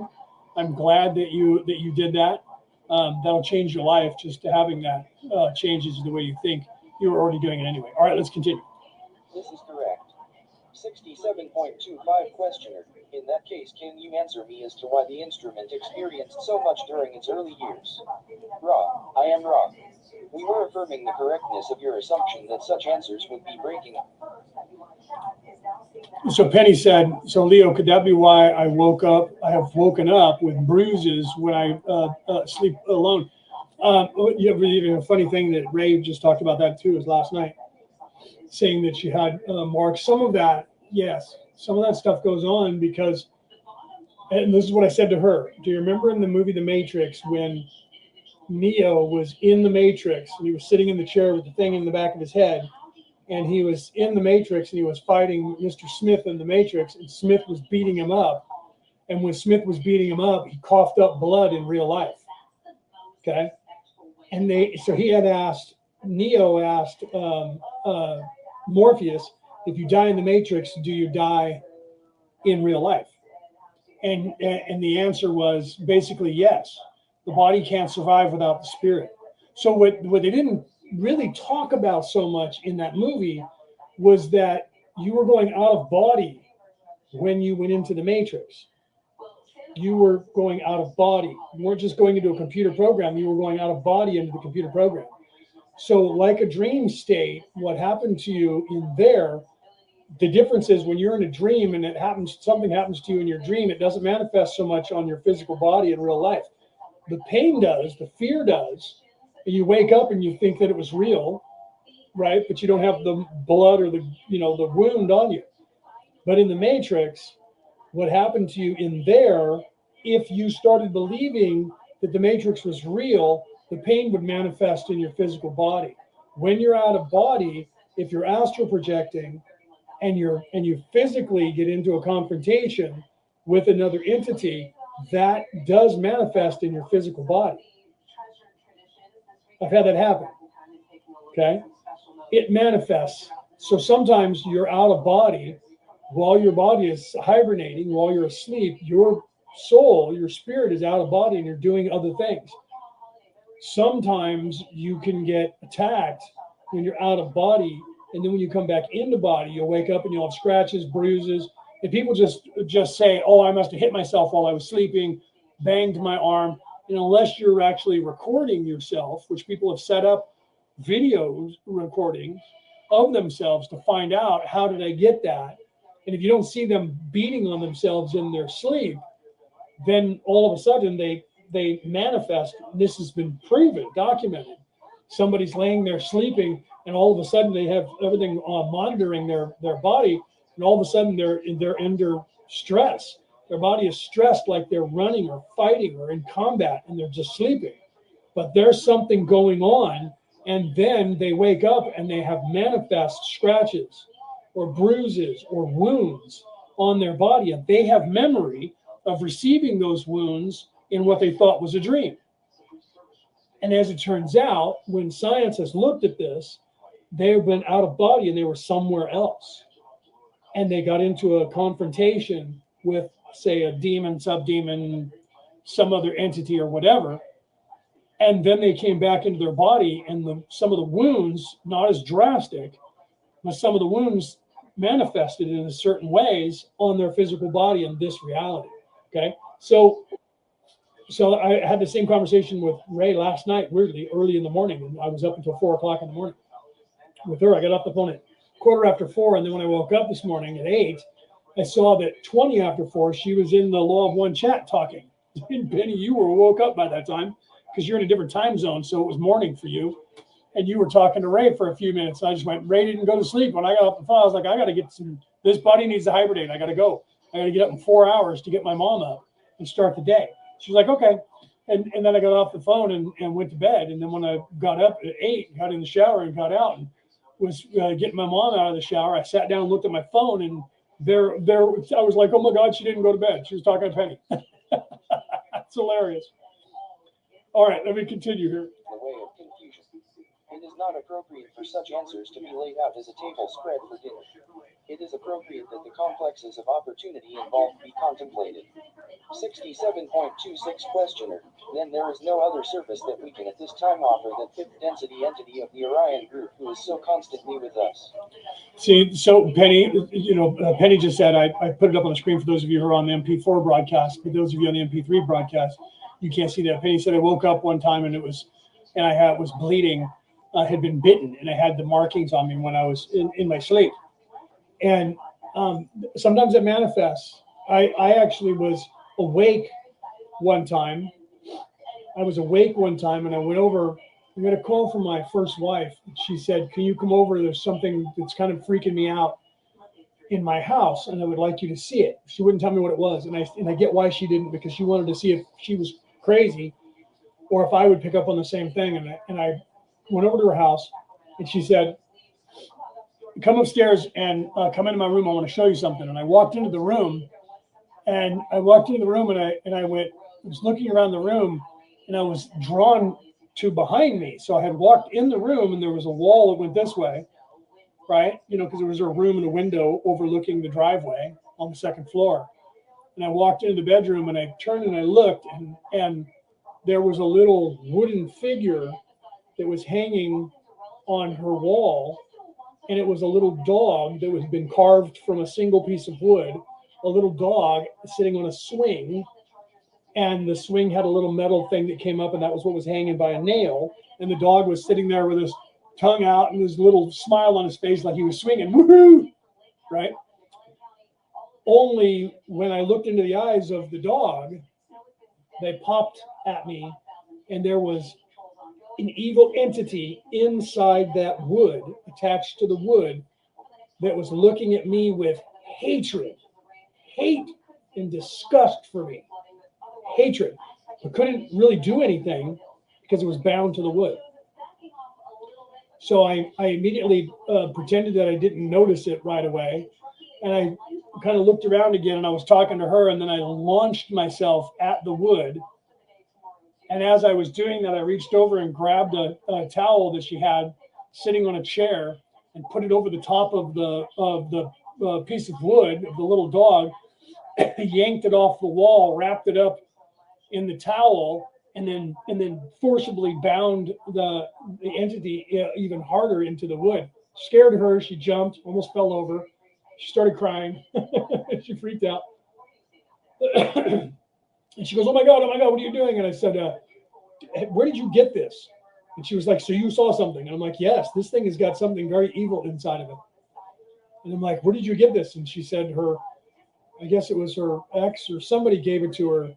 And, but it wasn't always that way. And somehow something got attached to it. I said, well, I just bound it to it.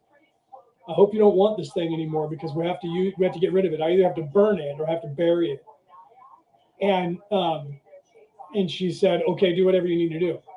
So I decided that I was going to clean it.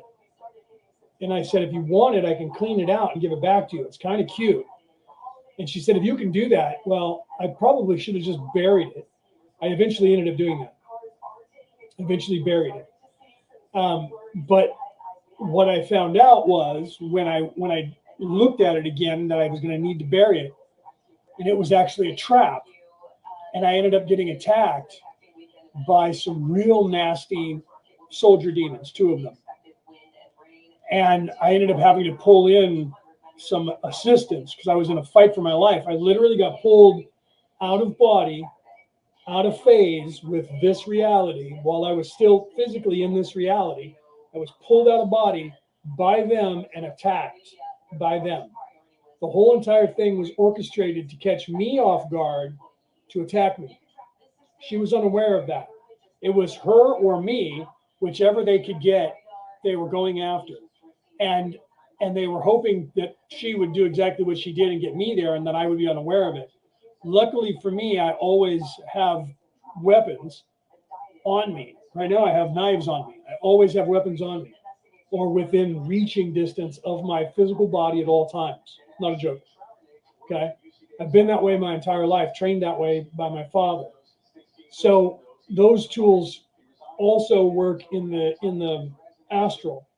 What you carry with you and on you, you manifest in the other realm. So I was able to have weapons to defend myself, and I had to call in a couple of different people to assist out of body to fight this. And everywhere where I was hit or touched in that place manifested as hives on my physical body in this place. I ended up having to go to the hospital, and I had to get prednisone and Benadryl. It took me a month to clear the hives from my body. And the doctor was tripping on the fact that the hives were moving. He could physically watch them as the hives were literally moving across my body and morphing and spreading, but also at the same time waning from where they were and going away. And he was just watching this happen and going, and he was like, okay, it's good that it's doing that, but it normally doesn't do this fast. This is kind of freaky. And he was taking pictures of it. And I didn't explain to him what had happened. And I said, I probably washed my clothes with something and put it on soap or something I'm allergic to. And he was like, yeah, you're going to find it with something like that. And I kept pushing him back to 3D. And so he was like, all right, I'm going to give you prednisone and Benadryl. And then we'll check in every week and we'll see how long. It took a whole month, 30 days for the hives to go away. And then the other 2 people that I pulled in, I didn't say anything to. And when I got home from the hospital that day, both of them, who were not around one another, called me within 10 minutes of each other and said, I just had the strangest, craziest thing happen to me. I felt like I was pulled out of body, and I was in a fight for my life with demons, and now I have hives everywhere they touched me. And I said, how bad is it? And they were like, you're aware of that? And I'm like, yeah, let me tell you what happened. And they were like, yeah. And they both came over and looked at my hives and then showed me where they had been touched by them or struck by them. And they also had hives in their physical body. And it took just as long for both of them. And they were like, what the fuck happened? And I told them what happened. And they were like, that is so weird. I've never had anything like that happen. So that was when we were all awake. So when you're asleep, that same thing happens. It doesn't always. And sometimes if you're not sure, film yourself when you sleep. Find out if you did it to yourself, or if you're sleeping with somebody and they did it because they rolled over and banged you in the face or kicked you or scratched you or whatever. But if none of that, you wake up and you have a bruise on your arm or a cut on your arm and you've filmed yourself and you watch the whole night and there's no apparent way, and then all of a sudden it's there. They've actually shown that to where somebody, and they show it in movies sometimes, where somebody's laying there sleeping and all of a sudden like their arm just slashes and there's nothing in the room. And they say that in their dream, something happened to them. And then it turns out they weren't actually having a dream. They were out of body, and that they were attacked and something scratched them, and it just literally manifests. So in the movies, they use that to scare people, and they have that happen in the movies to where somebody's in a dream and it's scary and they wake up and they have these slashes that just appear and they're like, it's the devil doing it. And they use that to scare people. But that's all based on real things that science has actually shown that happens. And this is why you know, if you're a druid like me, you get the training, you get shamanistic training, because you have to learn spirit walking and all of that. Why? Because that stuff happens because of the temporal war. And this is why I did the Defense Against the Dark Arts 1 and 2 years ago, and I haven't done it, and I've been contemplating doing it again. Because if you're a light worker, you need to know how to protect your physical body and your spiritual body. And if you don't, and you become a light worker, until you reach a certain level, you're still vulnerable. Once you reach a certain level, Rick was talking about that, where he reached on Wednesday, where he hit that certain level where he just knows he's impervious, they can't harm him. Once you hit that level, you can then know that you have barriers that are up all the time. And he naturally found that place within himself without guidance, which I never got to say, you know, to Rick, way to go. I don't think he's here today. But I never got to say to him, wow, that's actually kind of cool that you did that without, you know, orthodox training by somebody, that you were capable of understanding that and getting that to that level. Once you get to that level, then you defend yourself and you're fine, and they can't, because you know that you're empowered and they can't harm you, and you're not afraid of anything after that. Not afraid, oh, the devil's going to possess you or some demon is going to, you're just like, I don't fear them at all. Nothing. They got nothing that I want. I got nothing for them. They can't do anything to me because there's just nothing that they can do. Once you lose that fear of them, then that's the moment where you're like Gandalf standing in front of the big giant Belrog going, you shall not pass. There was nothing in him that said this thing's going to be able to penetrate my shield and kill me. It was when he lowered his shield because he thought that the thing had fallen, that the thing hooked him with his whip and yanked him with it. But that was actually supposed to happen. If you read the book, you understand that more than the movie. The movie doesn't explain it.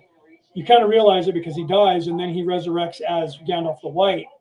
So they show you that, but they don't tell you how the reason for that it had to happen that way, because Sauron fell. He was Sauron the White, but he fell and started following, what's his name? I can't think of his name right now. Because it was Sauron and Saruman. He started following Saruman, the evil sorceress, as he was trying to resurrect. And so Sauron fell, and he was Sauron the White, and ended up attacking Gandalf the Grey. So then Gandalf, he had to be replaced. Sauron the White had to be replaced because he actually was turning into Sauron the Black. So there was no white, and someone white had to rise up. So Gandalf was sacrificed as the Grey. He was the only one worthy enough, and then he came back as Gandalf the White. They tell more of that story in the book, than you saw in the movie. You just see him come back and he's all white. And at first he doesn't remember that he was Gandalf the Grey until Aragorn taps him and says, Gandalf. And he looks at Aragorn and said, yes, I was used to be Gandalf the Grey. People used to call me that. He didn't have that memory because he was regenerated and came back, basically was resurrected, and he came back as his higher self. And so he actually had to focus from being in that higher plane to realize that he used to be Gandalf the Grey. They don't tell you that in the movie, but you see him say that. And those of us who know what's going on or read the book have more of an insight into that. But that stuff manifests, and you have to realize that. So you have to be able to take care of yourself. No, Penny said, so can I bring those entities into 3D when I wake up? No. As you wake up, no, they're not in 3D, or they would be physically attacking you in your house. They would already be there. They would knock on your door and try to attack you. They're trying to do damage to you from another dimension. That's part of the temporal war. So those entities are there anyway. People don't realize that goes on. Icky, nasty entities disembodied from human souls, or human souls that are evil, disembodied from a body, that are angry. Poltergeists, you see that like in the movie. They're walking around all the time in the world. Lost, don't know they're dead. Some of them they do and they don't care. They don't want to be back in a physical body. And that icky energy gets attached to people when you're out in the world, because it'll be attached to somebody else or a place, and you go somewhere. And I went with my first wife, we went up to Tahoe one year to meet my family up there. And we were going to stay up in Tahoe for a weekend. I think we were staying up there for longer than that, not important. And we went up the old way on Highway 50, and we stopped in one of the cities. It's a really old city on the way on Highway 50. It's a better drive. Highway 80 is all highway. Highway 50 is a small one lane coming, one lane going road that goes through a few towns. It's longer, takes you twice as long, but it's far more beautiful than driving on a modern highway up and over the pass into Tahoe. So we stopped at this town and went into these old shops. And there was a holistic shop where they had all kinds of nooks and knickknacks and crannies. And we were shopping in there. We stopped and had lunch and spent a couple hours walking around town. And we went into the shop and we were looking at stuff. And I walked up to the shelving unit. There was all kinds of things there. And there was this little teeny thing that was almost like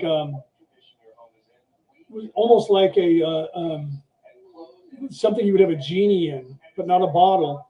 But it had a lid on it, and it was small. It was about this big around and about that tall, and it was something that people would put potpourri in or something. And I picked it up, and the second I picked it up, I was like, oh, this thing has something in it. There is something attached to this, and it's inside here. And I was like, wow. And so then I looked at Virginia, my first wife. You know Virginia, Penny. So does Cassie and Denise. You guys and Peter. You guys know Virginia. And I said, Virginia, come here. And she goes, what? I go, here. I didn't tell her anything. I just handed it to her. Right? I said, here, come here. Look at this.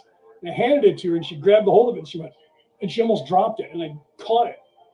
And she goes, holy crap, there's something attached to that. I said, I know. She goes, you didn't tell me that? And she hits me. Why didn't you tell me that? I said, sorry. I wanted to see if you were going to feel the same thing. She goes, don't open that. And I said, no, but we need to tell the parishioner. So I walked up to the counter and I said, hi, do you work here? And she goes, yeah, I'm the owner. And I said, you might want to clear out some of your stuff before you put it on the shelf. She goes, what do you mean? And I said, I don't know if you have the ability to tell whether something's attached to something, but this item right here, and I set it down, it's got something in there. And it's a little nasty little thing. It's not good. She's like, are you serious? And I said, I don't know if you have that sense. I picked it up and instantly knew it. And I called my wife over, and I didn't tell her, and I just handed it to her, and she also felt it. I said, so I wouldn't open that if I were you right now. There's something in there that's a dark energy that has been attached to that. And if you open that lid, you're going to let it out like letting a genie out of a bottle. So I said, we can clear it for you, or you can clear it yourself. I said, so if you have the ability, touch it. Tell me what you feel. So I told her, touch it. She picked it up and she was like, whoa. And I said, yeah. I said, whether or not, you know that, and if you can't clear it, I said, I can do that for you right now. I said, I'm not trying to drum up money or business. I'm just trying to keep somebody from picking that up and buying it and not knowing and going home and opening up to put something in it, and their whole life's going to go to shit. I said, she goes, is there anything else that you found? I guess the only thing I found so far that I've touched. I said, you should, if you don't have that ability to touch something and sense it, you should have somebody that is a friend of yours or somebody that you know that can touch these things for you to clear them out, to let you know before you buy something from somebody and you just put it on shelf. Because I said, I haven't touched everything in here, but I'm not going to, it's not like I'm trying to drum up business. Again, I'm not doing this to have you pay me to go and touch all your stuff. I was just picking it up because I thought it was cool and I was drawn to it. I went, whoops. Right. So she was like, all right, thank you. I have no idea if she put it back on the shelf right after we left. Don't care. I did my job and that was that. Right.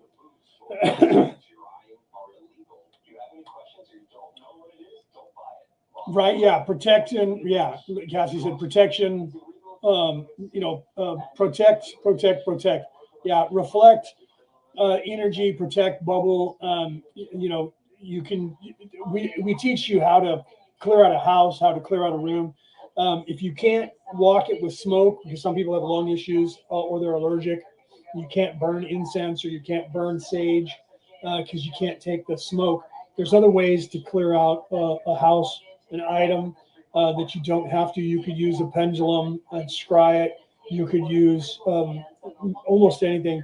I walk a room without anything. I can do it while I'm sitting here right now. I can walk this room literally and push out from where I'm at, literally just push it out with energy, shove it out like a bubble and create a bubble. But I've been doing this, my training started when I was like 4. So we teach this so that you guys can do that. There's different ways to doing it. The best way, if you're not adept to doing and clearing things, is white sage. Burn the white sage. Get a conch shell, right? And a feather. Eagle feather's best, but if you can't get an eagle feather, get a natural feather that was shed by a bird. If you have blue jays or crows, they're going to drop feathers. Find them. That's why if you ever see me and I'm out in the public anywhere and I see a feather on the ground, I pick it up 100% of the time. Whether I'm going to use it or gift it to somebody, I pick up the feather and I bring it home and I thank the universe for that feather. And sometimes I gift it to other people. So turkey feathers are good because they're big. Pheasant feathers are big. Eagle feathers are big. Eagles are protection. Eagles are carrion. Crows are the same. Crows are defiant warriors of the shadows, especially Storm Crow. That's why I chose that name. I've moved it to, my name was Storm Crow for 30 years, and I've changed it to Crow Eagle. But I did Storm Crow for a long time because of that, because they're very defiant. Crows are that's why they're called a gang of crows, a murder of crows. Have you ever heard that? Get a bunch of crows together, they become a murder of crows. And if you ever hear crows all squawking at the same time, that's a murder, man. That's a murder. So, the feather, because you put the sage in the shell, you'll light it, get it smoking, set it in there. You can hold it in your hand. Some people just hold it and wave it, but if you put it in there and you have the sage or other incense, and then you use the feather to sage things with it, I can teach you how to do that. Walk a room, walk your house, chase out all negative energy from anywhere in the house. Sage yourself. Native Americans did that. Then you can do that to items as well. There's other ways of clearing them, but I'm not going to. That's a class that I should probably conduct off air, because I can talk about hundreds of different ways of that happening. So maybe I'll put together a class and start teaching that stuff the way I used to do it. I used to do it in person at shops. Somebody would have a holistic shop, and I would come in, and myself and a few other people, we would come in and literally advertise that we were going to be at that shop on a certain Saturday, or every Saturday, or every Tuesday, or every Wednesday, or whatever day we were coming in. and we would have people sign up to come in to sit through, and we would walk you through how to do all these different things. And I've had multiple people ask me to start doing that again, so I may start doing that going forward at some point. All right, let's continue with the law of one, right? Mirror, yeah, mirror is good. Mirror, ball, bubbles. Mirrors are good. I used to carry a mirror in my, I don't have it on me anymore. My spirit pouch, I got to get another or make one because I got holes in the one that I had. Some people would complain because you go out in public and people just start talking to you and they start telling you their whole life story, and they're like, well, how do I stop people from just doing that? And if that bothers you and you don't want to deal with people telling you their whole life story and talking to you and telling you this stuff, if you carry a mirror with you on your person, if you have a purse, you put a mirror in your purse. If you don't, you put it in your pocket. And you get I had little squares that were mirrors, and I'd put them in my spirit pouch, and I'd wear it around my neck, right over my heart, or I'd put it in my pocket. That mirror reflects energy, and so when people walk up to you and they want to tell you their whole life story, that mirror will not allow them to do that. They'll walk up and they'll want to tell you their whole life story, but something will stop them from doing it. So you'll have some peace when you want it. If you don't want that, I don't do that anymore because I don't stop people from doing it. But if I'm getting paid to do a job, I don't want people to stop me and tell me their whole life story. So I started carrying a mirror around with me so people couldn't stop me from doing my job to try and want to talk to me. And these days I don't do that because I'm trying to help people and I have the time. So if I was carrying a mirror in my pocket, people would want to talk to Leo, even on air, and they would go, well, I don't know, I don't want to bother him, and they wouldn't talk to me. And that would be because I had that mirror in my pocket. Okay, let me press play. I have to go and use the restroom. I got to pee. I've been drinking a lot of coffee and water. So I'm going to let Ra play, and then I'm going to run to the restroom and go pee, and I'll be right back. As I see it now, there is nothing that we can do for him from your point of view. Is this correct? Ra, I am Ra. This is correct. There is great humor in your attempt to be of polarized service to the opposite polarity. There is a natural difficulty in doing so since what you consider service is considered by this entity non-service. As you send this entity love and light and wish it well, it loses its polarity and needs to regroup. Thus it would not consider your service as such. On the other hand, if you allowed it to be of service by removing this instrument from your midst, you might perhaps perceive this as not being of service. You have here a balanced and polarized view of the Creator. Two services offered, mutually rejected, and in a state of equilibrium in which free will is preserved and each allowed to go upon its own path of experiencing the one infinite Creator. 67.27 Questioner. Thank you. In closing that part of the discussion, I will just say that if there is anything that we can do that is within our ability, and I understand that there are many things such as the ones that you just mentioned that are not within our ability that we could do for this particular entity, if you would in the future communicate its requests to us, we will at least consider them because we would like to serve in every respect. Is this agreeable to you? Ra, I am Ra. We perceive that we have not been able to clarify your service versus its desire for service. You need, in our humble opinion, to look at the humor of the situation and relinquish your desire to serve where no service is requested. The magnet will attract or repel. Glory in the strength of your polarization. Right. Radha, is that how you say that? Radha said the only thing that sage or in incense doesn't help you with, where I have where they are, but I don't find it clears them out. I find that most effective way is channeling higher energy and clearing them out. So yeah, it depends on what you're trying to clear out. Eventually, what we teach you is you're the tool. You're the energy that does that.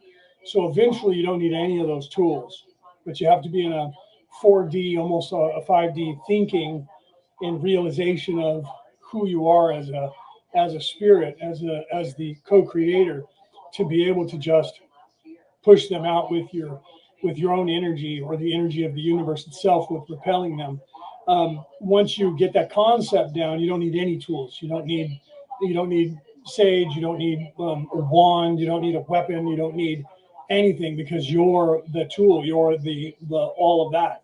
So sage does help until you don't need it anymore, just like everything else, right? And so we teach you, that's when you start learning magic with a K, right?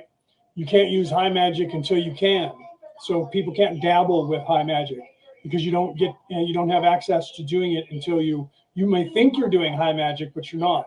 because you can't get to a point of utilizing high magic until you're not going to injure yourself doing it.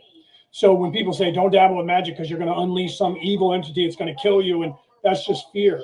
You can do that, but that's a low level actual energy that will only be able to get you because you're afraid of it, and it can use your fear against you. But you can't get possessed by anything. Everyone's like, you're going to get possessed by the devil or a demon. You can't get possessed by anything unless you actually want to be, and you have to accept it. You have free will. You have to accept it.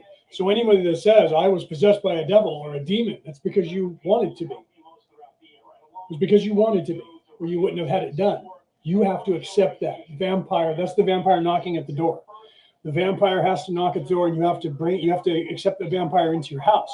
That's where that whole legend came from. Okay? You cannot be possessed unless you accept the vampire into your house. Okay? So you cannot have, there's no entity that can forcibly move you out of the way and take control of your body. Okay? And you need to realize that. The only way that can happen is if they convince you to convince yourself that they're stronger than you and that they can do whatever they want to you, and then you submit to them. Then they can. Okay? So, but they have to convince you, and that's what evil does, even in the physical world. They have to convince you to be afraid of them by seeming more ominous, that you cannot stop them, that they can do whatever they want to you. And then they will physically torture you to prove to you that they can do that, because now they're trying to get into your head, literally. Okay, do you understand that? They're literally trying to get into your head by convincing you that they dominate you in every way. And that's when they'll use physicality, torture tactics, beating you, raping you, doing these things to you physically to break down your defenses so that they can mentally get control of you. That's where that term getting into your head. You're trying to get into my head. You don't realize what they're trying to do is literally, with their will, get into your head, take control of you, take control of your mind, take control of your soul. That's what they're trying to do. So they are literally trying to get into your head. In a literal way, not in a physical way, but in a mental way. They're trying to get control of your mind. So they're aware that they have to dominate you to make you live in fear of them and get you to believe that they can do what they want to you. And then you submit to them and allow it to happen. If you stay defiant, the only thing they can do to you is murder your physical body, and then your soul leaves. It's the only thing they can do to you. They can't do anything to destroy your soul or imprison your soul. Cannot. They know it, but they don't want you to know it, and they don't want everybody else to know it. Okay? And that's what they prey on. They prey on that fear of, I am in control and I can do whatever I want and you can't stop me. And they'll tell you that. Okay? They'll tell you that. They have to, because they have to get you to submit to them. That's where you understand them. You stand under them. You submit to their will. And then they have control over you mentally. Then they can do what they want to. Okay? Hi, Deborah. Welcome.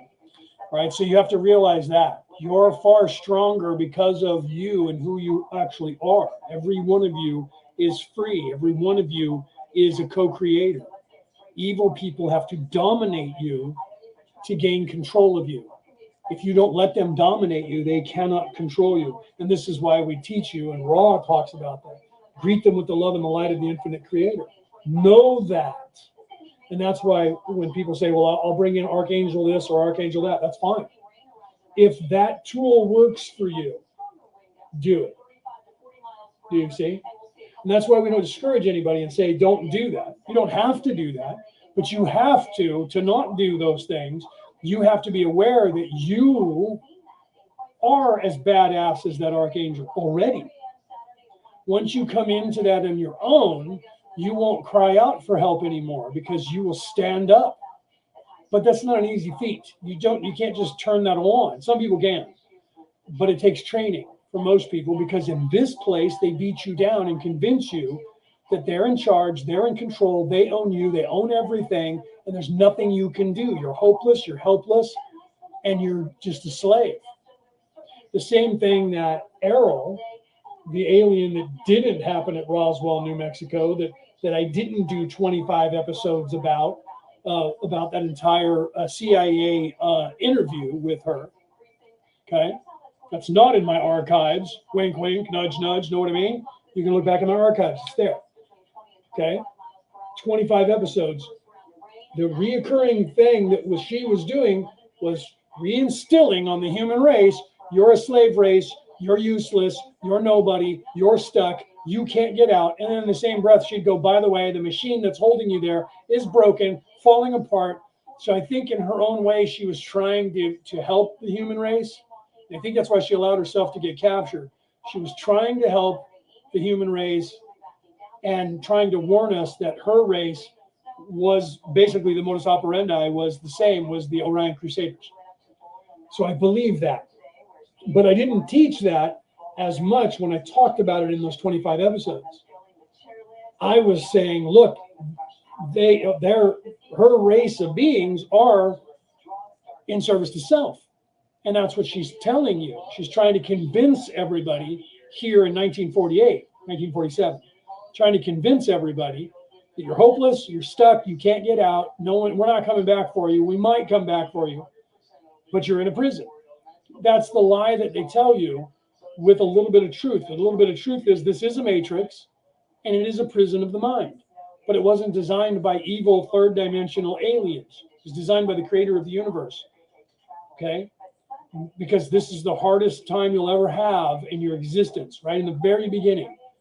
I don't know why we decided that as the creator to put the hardest, most harsh environment for us to be in when we're first self-aware and not even aware of who we are. The most difficult battle we have to fight is the one that we have to fight with ourselves right out of the gate when we go whack for the first time as a soul. Okay. So Rada said, I don't know if I'm saying that right. I apologize if I'm saying that wrong. It's R-A-D-H-A. So I'm not sure if the D-H is an Irish spelling and to where that's like our TH, or if it's pronounced the way I'm saying it. And I apologize. I think I've asked you before, and if you give it to me phonetically, then I'll realize, because I don't know if I'm saying it correctly, because I'm saying Rada, Rada. But it might be the D-A-H, might be the Ya. So it might be Raja. I don't know if I'm saying it right. I apologize if I'm saying it wrong. So let me put it up on the screen. So I walked with spirit since a child, and I understand about using my energy and channeling the spirit as a child. My spirit guides have taught me since a child and protecting me as I had my fair share of bad spirits trying to get to me, right? Trying to get me as a kid. So I learned early to get rid of them. See, luckily for me, I had a father who had a Merlin title. He was a druid with a Merlin title. And he recognized in me what was going on when I was 4, because I actually was almost completely unveiled at 4. I was very unveiled at 4. I came through. I remember being in my mom's womb. I remember my first words. I remember my first step. I remember everything. I remember what went on in lives before this one. I can focus on any life, anywhere, and remember who I was. I've always been able to do that. There were things that I had to learn to shut off, like hearing other people's thoughts, hearing disembodied thoughts from people that were spirits. They still bother me. It's not a bother as much as it was before, but it gets kind of creepy when you're sleeping and you wake up and there's somebody standing halfway through your body in the bed. They don't realize that they're standing there and that they're inside of a bed, and that's kind of creepy to people who are, you know what I mean? Yeah, I had to grow used to that as I got older. So I had, luckily, my father, when I tell this story all the time. When I was a little boy, my dad usually worked nights, and so he was usually gone.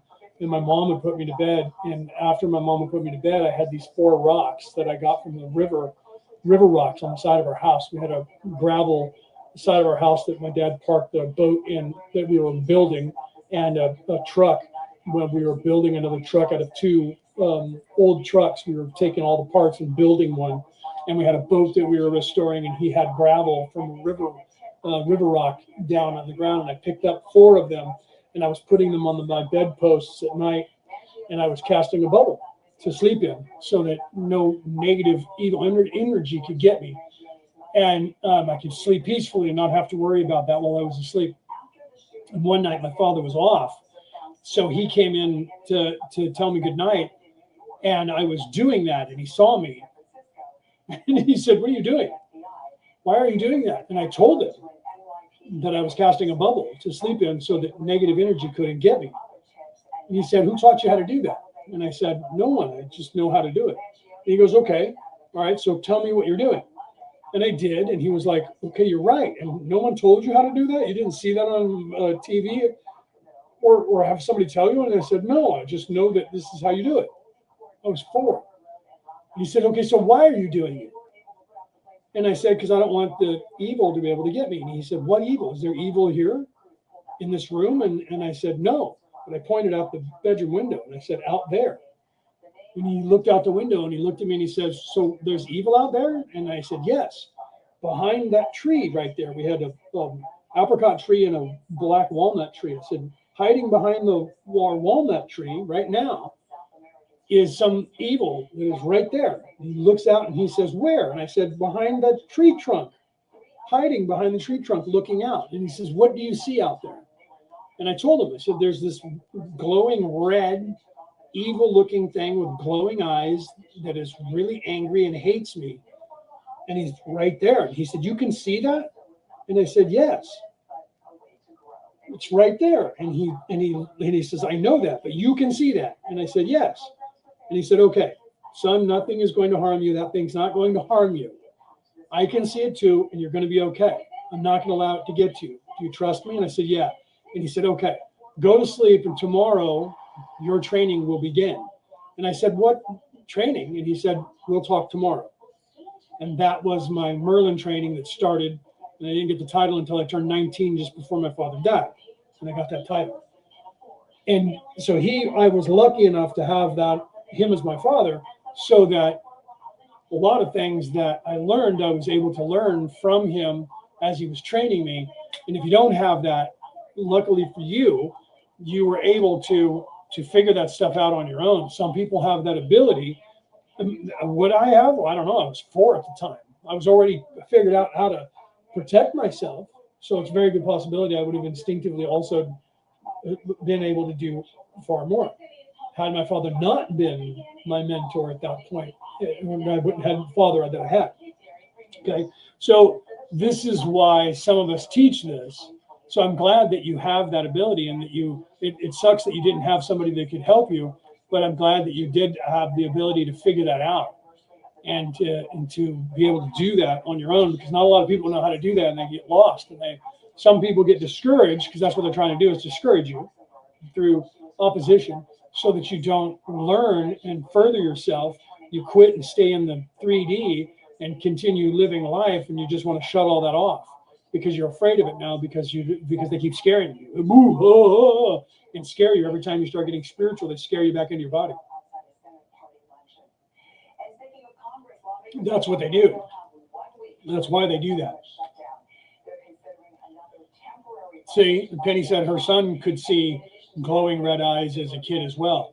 Yeah, so that was a sub-demon probably. He was probably seeing the same type. There's many types. There's many types of evil entities that are out there all the time, in and around us, amongst us, that affect us all the time. And people just don't know what's happening to them. They don't understand. Amityville Horror was based on a true story. That movie was based on a true story. And there was a portal in that the Amityville house is real. There was a portal in the basement, and entities were coming through that portal. And unfortunately, it was built on Native American ground, and there was a portal there. Native Americans didn't put it there. They knew about it. Just like the one at Skinwalker Ranch in Utah, and Blind Frog Ranch in northern Utah, about 70 miles north of Skinwalker Ranch. There's portals in both of those areas. The natives knew about it.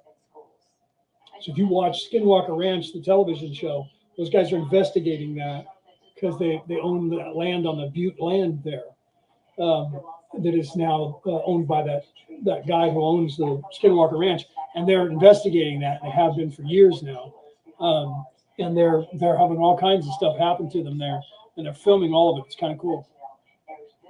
Yeah, they try to break you down and scare you so that you don't spiritually excel. You stop and you stay in the physical plane and you just live your life and you turn that stuff off. They try to stifle anyone who has the potential to be in service to others and ascend. They try to hold you here. That's part of the evil people trying to hold people in this matrix as a prison so that they can control everybody and keep everybody low vibration. So they don't want anybody to pop off. They don't want you to become more spiritual. That's the modus operandi of the Orion Crusaders. All right, let's continue with what Ra is warning about. Let's continue.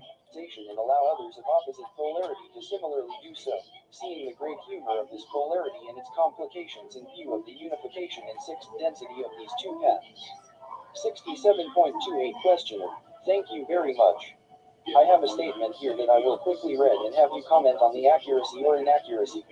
In general, the archetypical mind is a representation of facets of the one infinite creation. The father archetype corresponds to the male or positive aspect of electromagnetic energy and is active, creative, and radiant as is our local sun.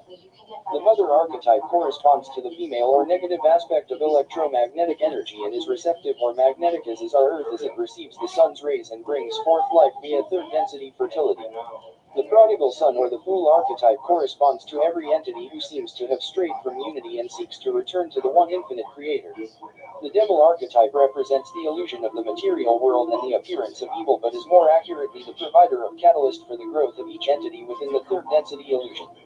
The magician, saint, healer, or adept corresponds to the higher self and, because of the balance within its energy centers, pierces the illusion to contact intelligent infinity and thereby demonstrates mastery of the catalyst of third density.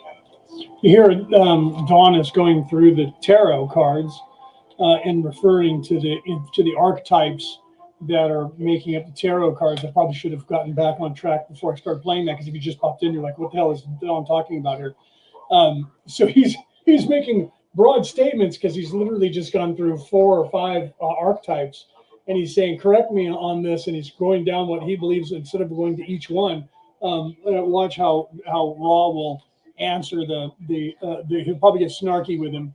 You'll probably see some snarky Ra here, because he's already gone through 4 different archetypes, and I would have already gotten snarky with him for not allowing me to say yay or nay where you went wrong or where you didn't go wrong with your archetype so far for each one, because each one you could really unpack for a minute and talk about. So let's let Dawn continue and have Ra answer that, right? The archetype of death symbolizes the transition of an entity from the yellow ray body to the green ray body, either temporarily between incarnations or, more permanently, at harvest. Each archetype presents an aspect of the one infinite creation to teach the individual mind/body/spirit complex according to the calling or the electromagnetic configuration of mind of the entity. Teaching is done via the intuition. With proper seeking or mind configuration, the power of will uses the spirit as a shuttle to contact the appropriate archetypical aspect necessary for the teach/learning. In the same way, each of the other informers of intuition are contacted. They are hierarchical and proceed from the entity's own subconscious mind to group or planetary mind, to guides, to higher self, to archetypical mind, to cosmic mind or intelligent infinity. Each is contacted by the spirit serving as shuttle according to the harmony. Okay, so I was misunderstanding. It's actually Ra talking right now and explaining those two, and that explains why Ra didn't stop him and get snarky. So it's Ra at this point telling the archetypes of the tarot cards. All right, here, let's continue. As the electromagnetic configuration of the seeker's mind and the information sought. Will you please comment on the accuracy of these observations? Oh, no, I was correct. It was Dawn making those assumptions, and now Ra is going to answer. Let's see if he gets snarky with him, or if he just goes, you were pretty accurate. Let's find out. And correct any errors or fill in any omissions. Ra, I am Ra. The entity has been using transferred energy for most of this session due to its depleted physical levels. We shall begin this rather complex answer, which is interesting, but do not expect to finish it. Those portions which we do not respond to, we ask that you re-question us upon it a working in your future. 67.29 Questioner. Perhaps it would be better to start the next session with the answer to this question. Would that be appropriate, or is the energy already fixed? Ra. I am Ra. The energy is as always allotted. The choice, as always, is yours. 67.30 Questioner. In that case, continue. Ra. I am Ra. Perhaps the first item which we shall address is the concept of the spirit used as a shuttle between the roots and the trunk of mind. This is a misapprehension, and we shall allow the questioner to consider the function of the spirit further. For in working with the mind, we are working within one complex and have not yet attempted to penetrate intelligent infinity. It is well said that archetypes are portions of the one infinite creator, or aspects of its face.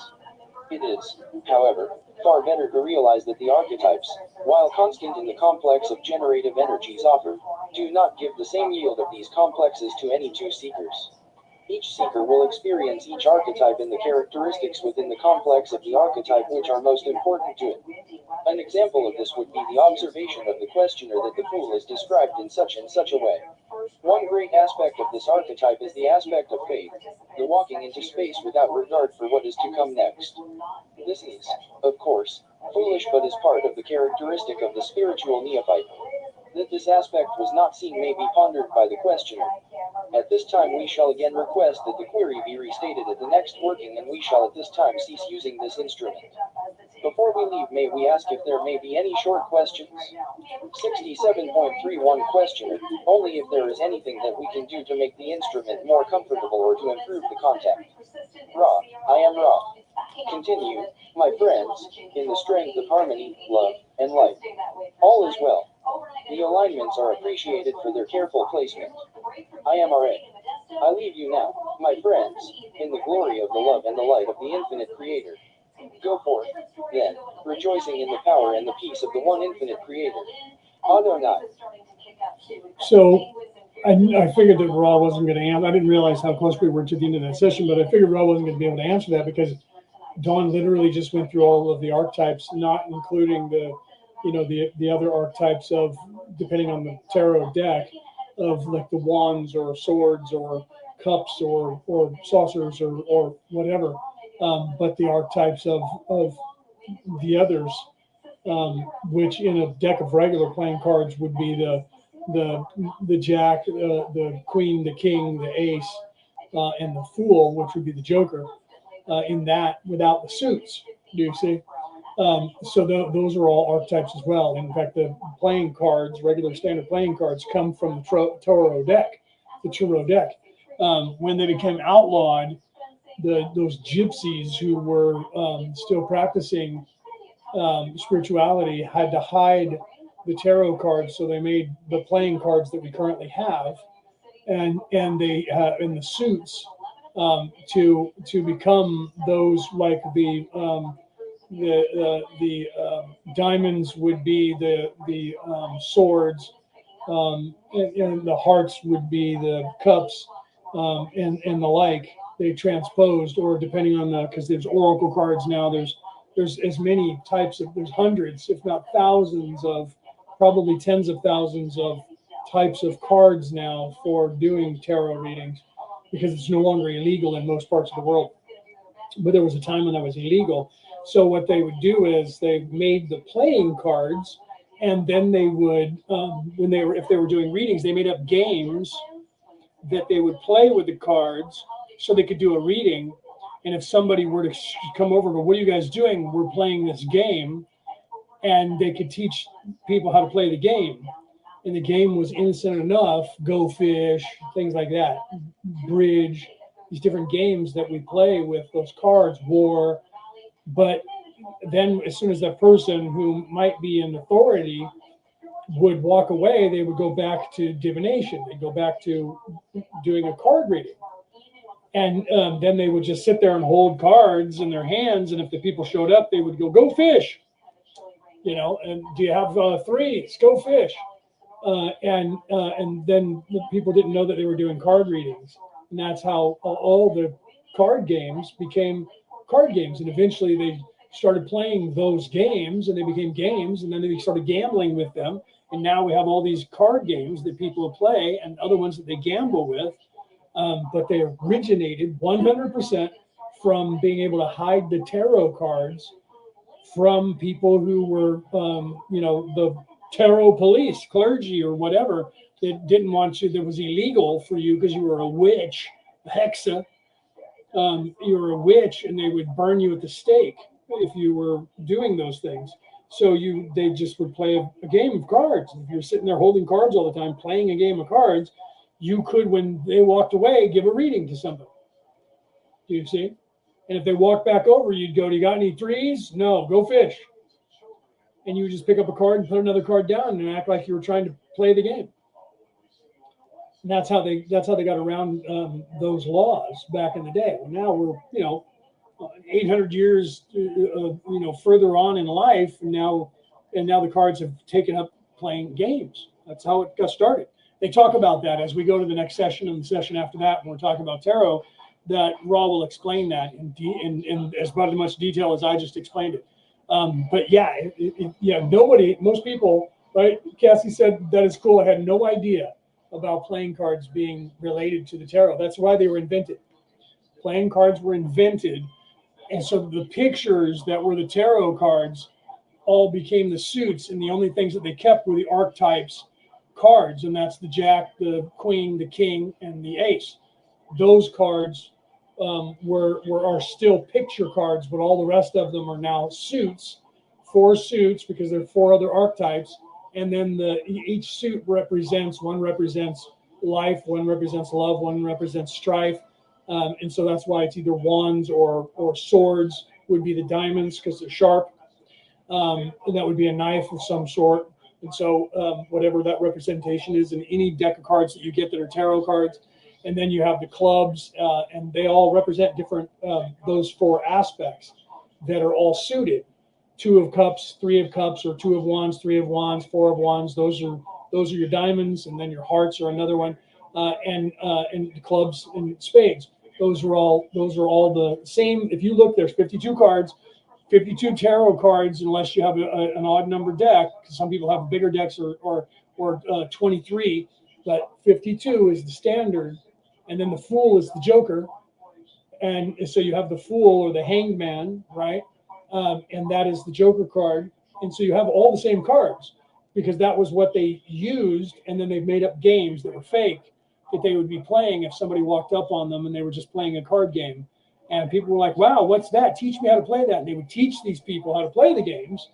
And then the people who were fine with it, these people were playing this card game. And they go, "What are they doing over there?" They're playing this silly game of cards called Go Fish. And they're like, what's that? And they sit there and they try to put together. And so they would have cards sitting on the table because you're doing card readings, right? Do you see? So you would have cards sitting out, a spread. That's what's called a spread. And it looked like you were playing cards, right? And you'd have suits sitting there on there. You'd have a spread sitting out. And so that's how it evolved. And then eventually when they were just teaching the common folk, what they would call muggles from the Harry Potter world, teaching muggles to play cards, then people just started playing cards. But they didn't know that magic users use that same deck, and some people still do it. They use that same deck, a regular standard deck of cards, and they'll do a card read for you. I can do that. Right? I used to have like 4 or 5 different decks of cards, and I would do card readings for people. And sometimes I'd pick up I have 10 or 15 regular decks of cards sitting around this house right now. Not a joke. Right? I don't sit there and play solitaire with those, right? But that's where that came from. So the advent on this planet of playing cards came out of hiding tarot cards and doing tarot readings and other divination, not divination, devil worship, but divination, scrying, and things like that. And they had to hide it from people because the church outlawed it. And so they made up these cards and played games with cards. And so anybody that had that deck of cards, what's that for? Oh, that's so that we can play a game. And we teach it to the kids, and the kids play the game. And what they're doing is training their kids, those who have the ability, to do card readings. But then if daddy asks, you're just playing goldfish. And that's how it got started. And then eventually people forgot about it. Most people didn't know about it except for people in the craft that were Druids, pagans, Wiccans, they still knew about it. And other religions in the Far East still knew about it. And then eventually they started making the other cards again when it wasn't illegal anymore. And that's when you have all the cards that we have now to do card reads. And they're the size of cards to do card reads used to be the size of the standard deck of cards that you used to play cards with. They got smaller when people started gambling in casinos to the decks that we have now. But they were the same size as regular tarot cards before. They used to be that big. But that's harder for people to carry around, so they started making them smaller. And then when gambling started, they loved them smaller because they were easier to carry on the trails out in the world. So you had smaller pocket ones, just like I have a pocket Bible. I have a big Bible that's this big and this thick. One of the Bible dictionary is this thick that is underneath the pile of books that I have my camera stacked on right now. But then the Bible itself is a big, I have one that's this big. And then I have one sitting on the end table over there that's this big. I could put in my pocket. Same thing. Travel cards are what we use. The travel deck is the deck of cards that is the standard deck of cards. And that was what the gypsies were using to travel with because they were smaller and they could put them in their pockets or their little purse. And they could pull them out and do a card read for somebody and not get caught by the people who would then burn them at the stake. And that's how, literally, you can look that up. That's how that evolved. Isn't that crazy? It's crazy to know. Hi, Jamie. I didn't say hi when you came in. I apologize for that. So, yeah, so that's the evolution of that. And Dawn is starting. And so next week, we'll get further into that because I'll do the next session. So for the next, 3 sessions, they talk about the tarot cards.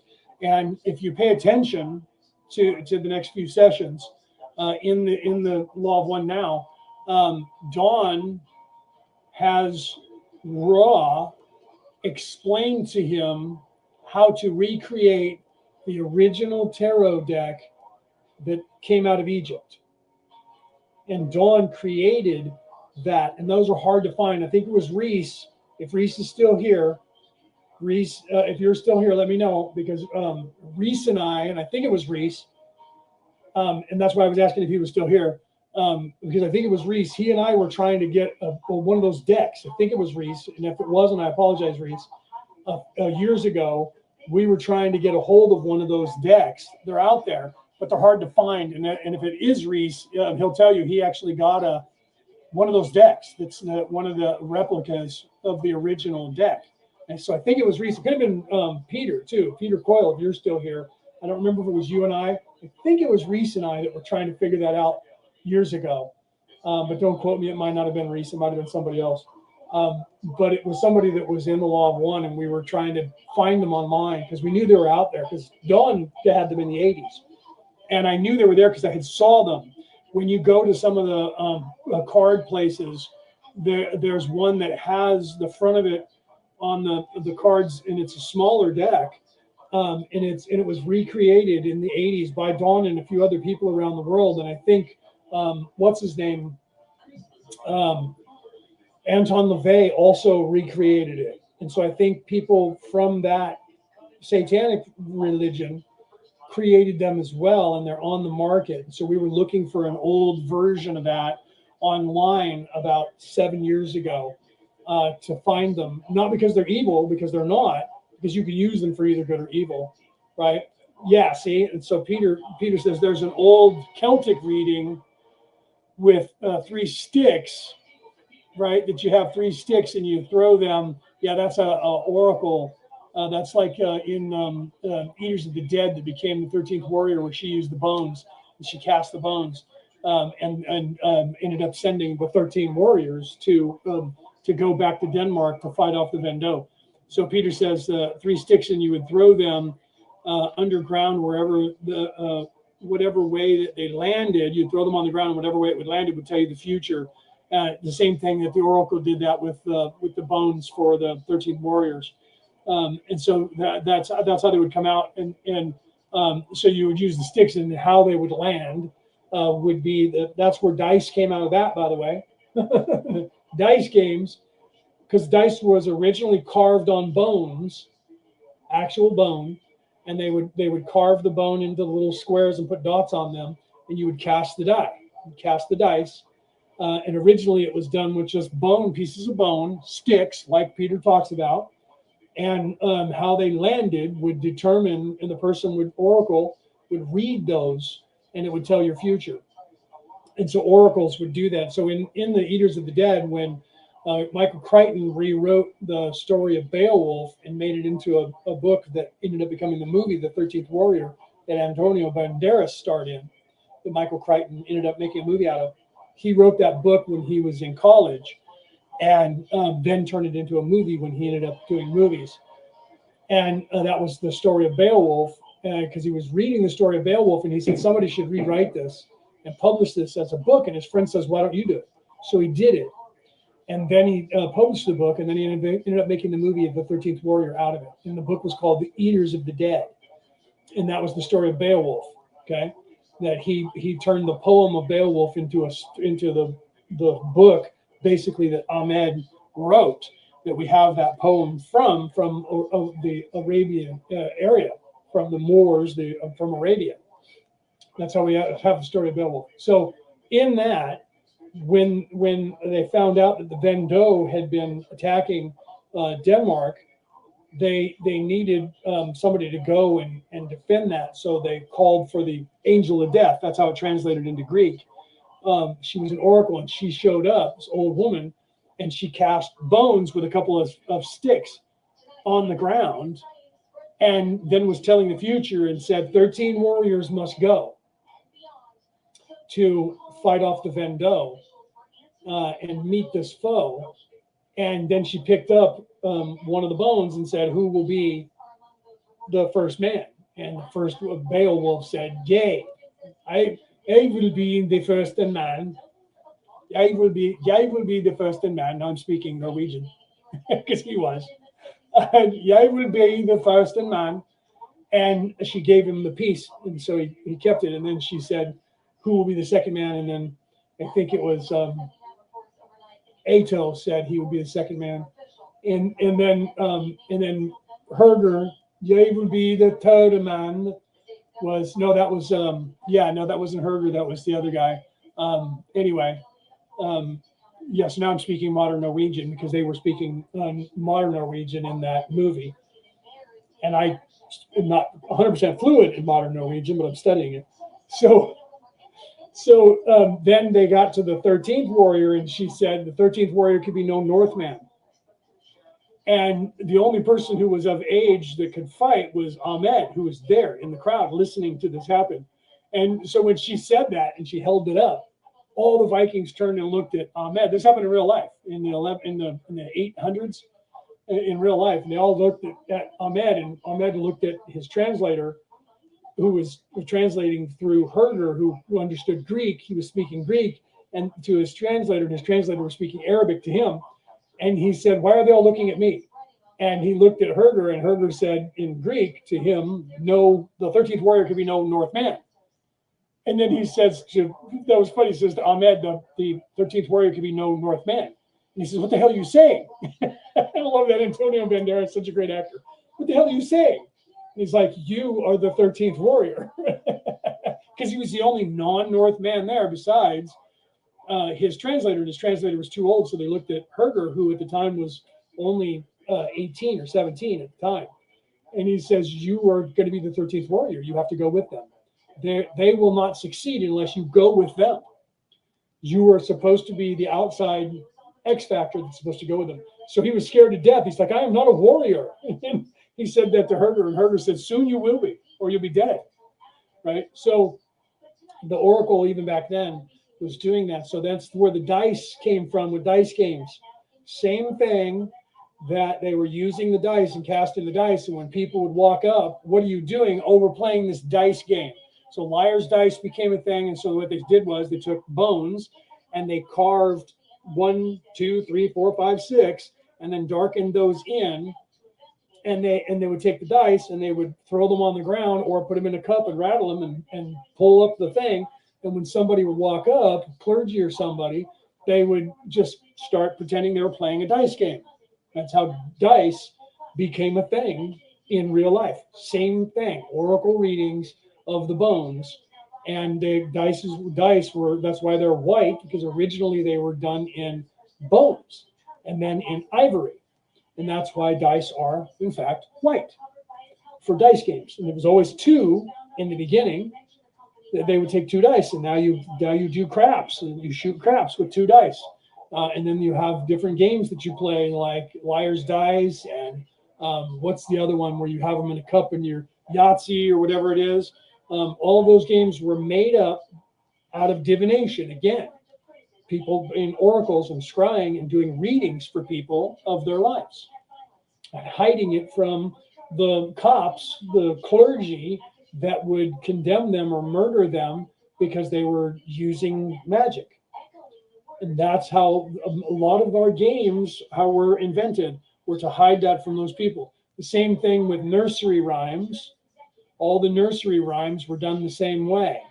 The nursery rhyme Santa Claus was done the same way. You tell these stories like you're talking to children, and they're bedtime stories, and you're actually teaching your children these things. Okay.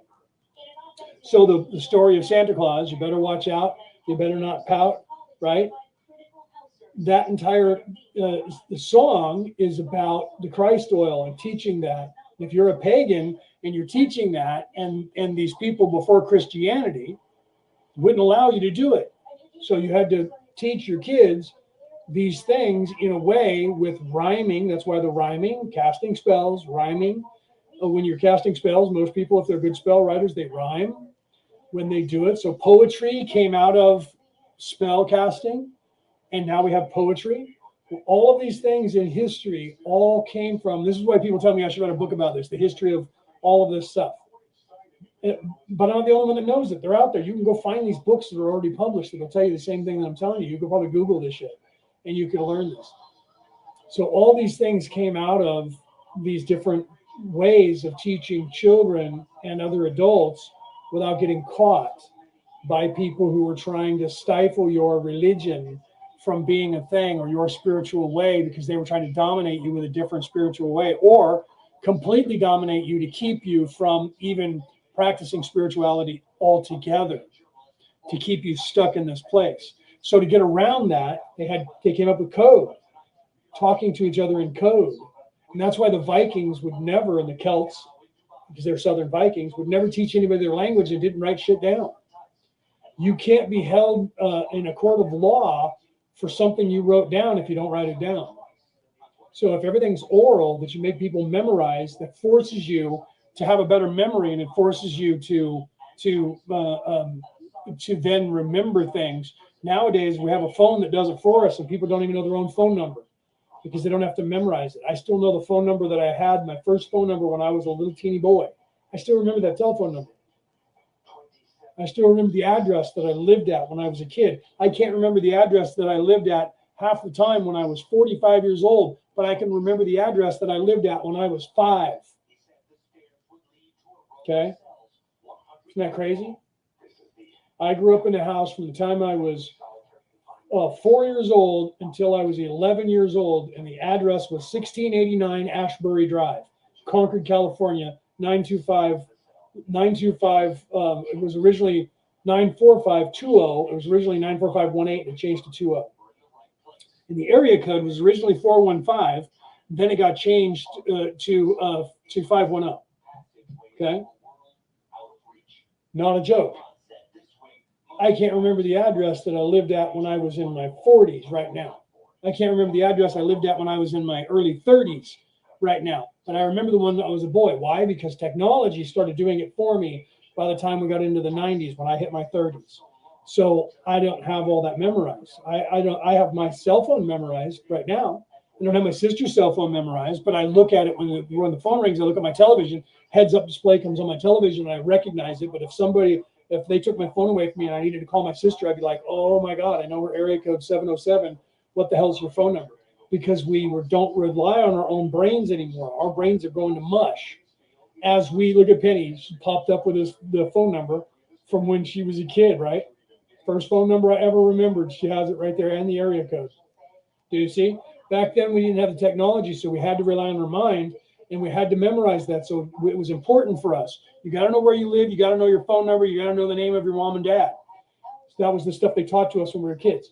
Nowadays, you have your cell phone. I don't know where I live. Let me open my cell phone and I'll tell you.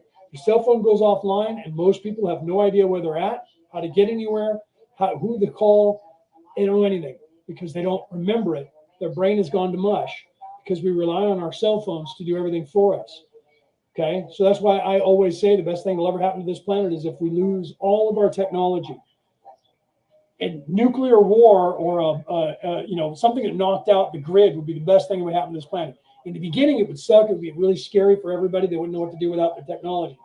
They would get along, but a lot of people would just lay down and die. And some people would start murdering people. But it would force people to live in a way that caused us to survive for the last millennium. We would survive again. But if we keep going the way we're going right now, we have to get rid of warfare, because if we don't, we won't make it. Because if war happens, and then a lot of people aren't going to know what to do. That's why I wrote a book about how to prep, about teaching people how to do that. Most people don't know any of those skills. They don't know how to hunt. They don't know how to fish. They don't know how to cook for themselves. They don't know how to clean and gut a fish. I know Penny does because I saw her fishing.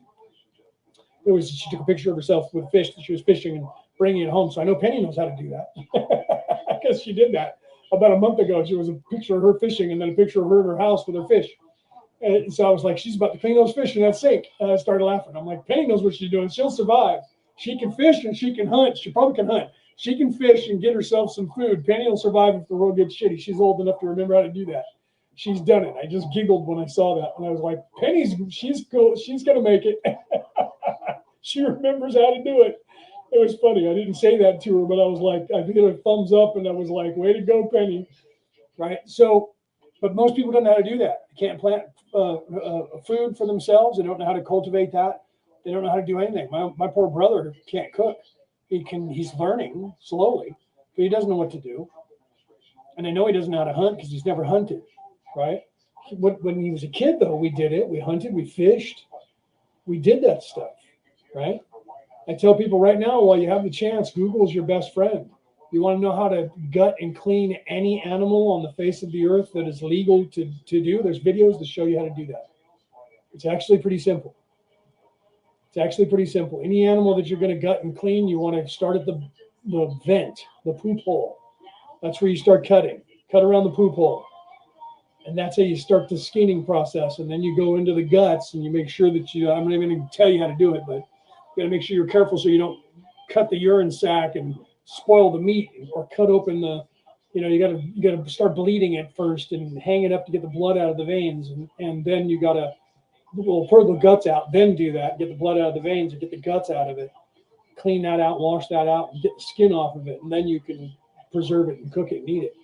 But I'm not going to get involved in all that. Same thing with fishing. You got to, get the guts out of it so that it doesn't spoil, so that you can eat the fish. But most people don't know how to do that kind of stuff. Same thing with spirituality. They've taken it away from you. So most people don't know what to do with spirituality in and of itself. I have no idea. It's just as foreign as fishing or cooking or planting crops.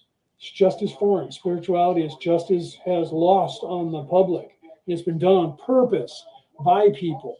Okay. So Peter said, with all the addresses that I have had in my life, I never gave an address I lived in. I always gave my home address because I could always remember it more, right? The letters that were there than any of the other, right? So that's like you would get, but with you, Peter, being dyslexic, it would be a little bit more difficult. I mean, you could be, orally given the address and memorize it, but to have to write it down for somebody, you would have a problem with that, obviously, because you have dyslexic issues. So that I understand that, I get that. But yeah, you would have to memorize things. So for you, the best thing you could do is get a P.O. box. That's what we have over here, post office box here in the United States. And I know you have some version of that, because then no matter where you move, you have that P.O. box. You just memorize the P.O. box to give to people. I've had friends that did that, and they would just live out of a P.O. box, and they would have a house, but they wouldn't have mail sent to the house because they would have to try and remember that or write it down to be able to write it down when you go to somewhere to give somebody your address. So they would tell them the P.O. box, right? Or they'd memorize how to do that, how to write that down. Because if you have dyslexic issues, it's hard for you to write it down every time to get it out of your head. So once you learn how to do it, it becomes easier because of repetitive motion. So that's what Peter's referring to, that he would give his home address, because he knew, because that was the one that he had physically he could write down and do better than any of the other ones. Like me, I used to move around. I moved around a lot. This is the longest I've lived anywhere in my life, 8 years here, since I was a kid, where I lived 11 years of my life in the same house. After that, I never lived more than 4 years in the same location my entire life. I was always moving around from place to place. My parents were split up, so I was moving with my dad, and then I would move in with my mom for a year or two, and then back with my dad. And then after that, my stepdad kicked me out when I was 18. So then I was, island hopping from there, making my way in life. And so I never was in a place for really any length of time. I would get a place for a couple of years, then upgrade, move in with a girlfriend. Then we'd break up and I'd have to move somewhere else, move in with some friends in a house. We'd rent a house and live with them for a couple of years, then end up with a girlfriend, move out and move in with her. And I got married and then moved in with my wife, and then we got a place somewhere, and then we got divorced and separated, and I got my own place, and then I ended up back with her, and then I ended up separated from her and living with friends of mine again, and then got with my second wife, and then moved with her, and then ended up in a divorce with her, and then moved on my boat, and then moved here. So my whole life has jumped around all these different places. I've never had somewhere where I've lived for an extended period of time. 8 years last month, 2 months ago, 8 years in this place is the longest I've lived anywhere except for the first 11 years of my life. That's crazy, right? But that's just, that's just who I am. My buddy Paul used to laugh about that because I never fully unpacked wherever I moved. He noticed that I always had shit that was packed, and I always lived out of boxes, so that if I needed to move, I would be packed up in less than a day to move. So I was like a vagabond. I always would move, and I would either have stuff in storage or I would bring everything to the house, and I didn't unpack. I would go and get things out of boxes that I needed. And then I would leave the boxes and put other things back in the box. And then I would have boxes stacked in my room. And he's like, why don't you pull all this stuff out? Because I'm going to move eventually. So I'm not going to unpack it. It's right there. I just go in and get it out and put it back in the box. So I stored everything in boxes instead of putting them on shelves. And he was like, you're a gypsy. You literally live like a gypsy. You can live out of a gypsy wagon and you would be happy. And I'm like, it's what I've done my entire life. I've always moved around. So because of that, I always lived that life, and it didn't bother me to be in different places. I wasn't homeless. I was homeless for a minute, a couple of times. But for the most part, that's just the way I lived. So I don't have a problem with having, I don't collect a lot of stuff, and I never have. So I'm not a material person that I collect a bunch of things. I own more books currently than I have in a very long time, because I've been here long enough to have picked up about 15 or 20 books, right? I never did that because books are heavy and they're hard to move. So I never carried books around. I'd read a book and give it to somebody, right? I'd go and get a book, check it out of the library, because that's what we did back in the day. Or I would buy a book, read it, and then give it to somebody. Here, read this book, or give it away. And I would memorize the book, and then I wouldn't need it anymore, because I would do that so that I wouldn't have to move it, because it's just stuff that you have to carry around with you. So I've packed light and moved light my entire life. And here is where I've started collecting things. But I went through not too long ago. I went through when I have too much shit. I need to start downsizing this stuff out of panic, because my entire life, I'm 57. On my entire life, I was collecting hats, and I had like 50 hats. And I was like, I need to get rid of half of these. I need to get rid of half of these. I'm down to like 15 hats right now. And I'm already going, there's too many hats. I'm not wearing half of these. Throw them out. Give them away. Wear the ones you're going to wear, and the rest of them, get rid of them, right? Because of the same thing. What am I going to do when I move? If I move, I'm going to have to move these, right? So I've always had that in the back of my head because of living the life that I've lived, moving around. And he said to me, truly, Paul said to me many times, truly, if you end up touring the world to teach people, you're going to be right at home, bro, because you already live as if you're or as if your whole life is dedicated to, I travel light because I know that I'm going to be traveling. And I said, I travel light because I know I'm going to be traveling. And so he's like, you're going to be perfect when the world needs you and you end up moving around and going around the world. He says, you're going to have 4 or 5 or 6 outfits and that's it. And you're not going to care.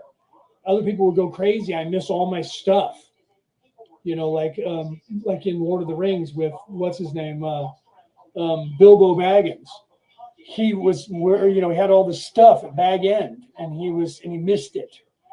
He missed his stuff and wanted to go home because he had all the stuff that he collected. By the time he got home, and they all thought he was dead and they were giving away all this stuff and he got mad, but then he didn't, he wasn't so materialistic after he had gone on that journey for 2 years that he was on with Gandalf.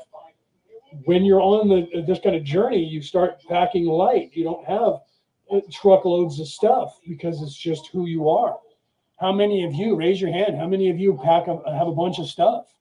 The more you become spiritual and the more you start looking at the world and thinking about helping the world, the less materialistic you become.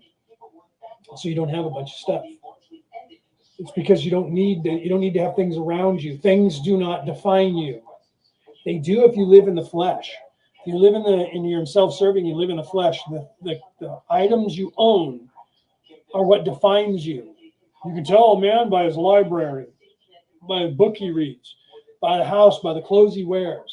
Rich people wear rich clothes because they want to show they fit in, that they're rich, so they buy shit that is way expensive, purely so other people see that they have money. Okay? So people that are in the physical plane have to have stuff. That's keeping up with the Joneses. I have to have stuff to show off. Look what I have. Look what I bought. Look what I own. Big screen TV, big cell phone. Look at all my car. Look at my truck. Look at my stuff, right? People that are spiritual don't care about those things. So the more you become in your upper 3 chakras, the less that stuff is important to you. Well, I was born pretty much unveiled in this lifetime. So I was never one for materialistic things. Never was. Never have been. Don't care. That's why when people were like, the brand new thing is Blu-ray. Are you going to get Blu-ray? Not when it's $1,000. I'll wait until it's $100. Well, I'm going to have it first then. Okay, what's that going to get you? Nothing. What, the prestige? You get to show it off until everybody else can afford one, and then your friends stop coming around because they have one too. But that's important to people. That's important to people to be that big shot. And then you find the next new thing, and you buy it before anybody else because that's what you're driven to do. If you're spiritual, that stuff is not important anymore. It's just not important. Stuff's not as important. Yes, they do, but you can get around that. Jamie said a lot of places require a physical address, right? Like to buy things. Yeah. So that's just like here. There's literally a company over here in Carmichael where I live, where literally have PO boxes, but their PO boxes have a physical address. Okay. So I can run I run my company out of there. So what I can do is I have a physical address. If you go to find it, you find out it's a PO box. But legally, it has a street address. It doesn't say PO box, blah, blah, blah. It has an actual street address, and all the PO boxes in that location have their own individual street address. So legally, it's an actual address. Okay? So you can give that address out, and no one's ever going to question it because they think it's a physical address, because it is. It's just when you go there, it's a bank of 1,000 physical addresses. Okay? And legally, by the United States government, in the state of this state or any other state, they have to identify that because it's identified as a legal street address. It's not a PO box of any kind. It's a legal street address. It's just there's 1,000 street addresses in that one building. Okay? So that's how you can get around it. So you can actually get a PO box from a company that is a street address, not a street address and then A, B, C, D, E, or F, 102, but you get one that's 102, 104, 108, whatever. And so it looks like it's a suite number or an apartment number or a street number, and you can give that address out to anybody, and it's legal. Right? I found this place over here, and it's literally a half a mile from where I'm at. So I was like, yep, getting one of those to run my company out of, because I have a company that's from Arizona that I started when I was in Arizona, Leonard O'Neill Investing, my company. When I moved out to California, instead of having my mail forwarded all the time from Arizona, is there anywhere around here where there's an actual street address that's a P.O. box? And people said, yeah, there is. There's one in town. There's one of those in town. I went over there and I talked to them, and they said, yeah, no, they're all actually, you can get a regular P.O. box size, a medium size, or a big box. Just depends on how much you want to pay. And I was like, okay. So you can find them. They're all across the United States, and you don't have to worry about them saying, you don't have just a P.O. box, because some places won't send you mail unless you have a street address, right? Or you have to have a legal street address because you're homeless. But you can get a legal street address that's a P.O. box. In many places, some states have outlawed that, where they won't give those out because they don't want homeless people getting those, right? But legally, they're legal in the nation. So if you're in a state that doesn't allow that, you can get one in another state. But if you live in a big state like Texas, people just won't go through and bother with that. They'll just get someone that they know and get mail at their address. Some people just do that still here because they don't want to pay for a P.O. box. So they just go, can I get mail sent to your house? And that's how they get around that. But yeah, I mean, I have a legal address here because I'm living in this place. So I get mail here at this place.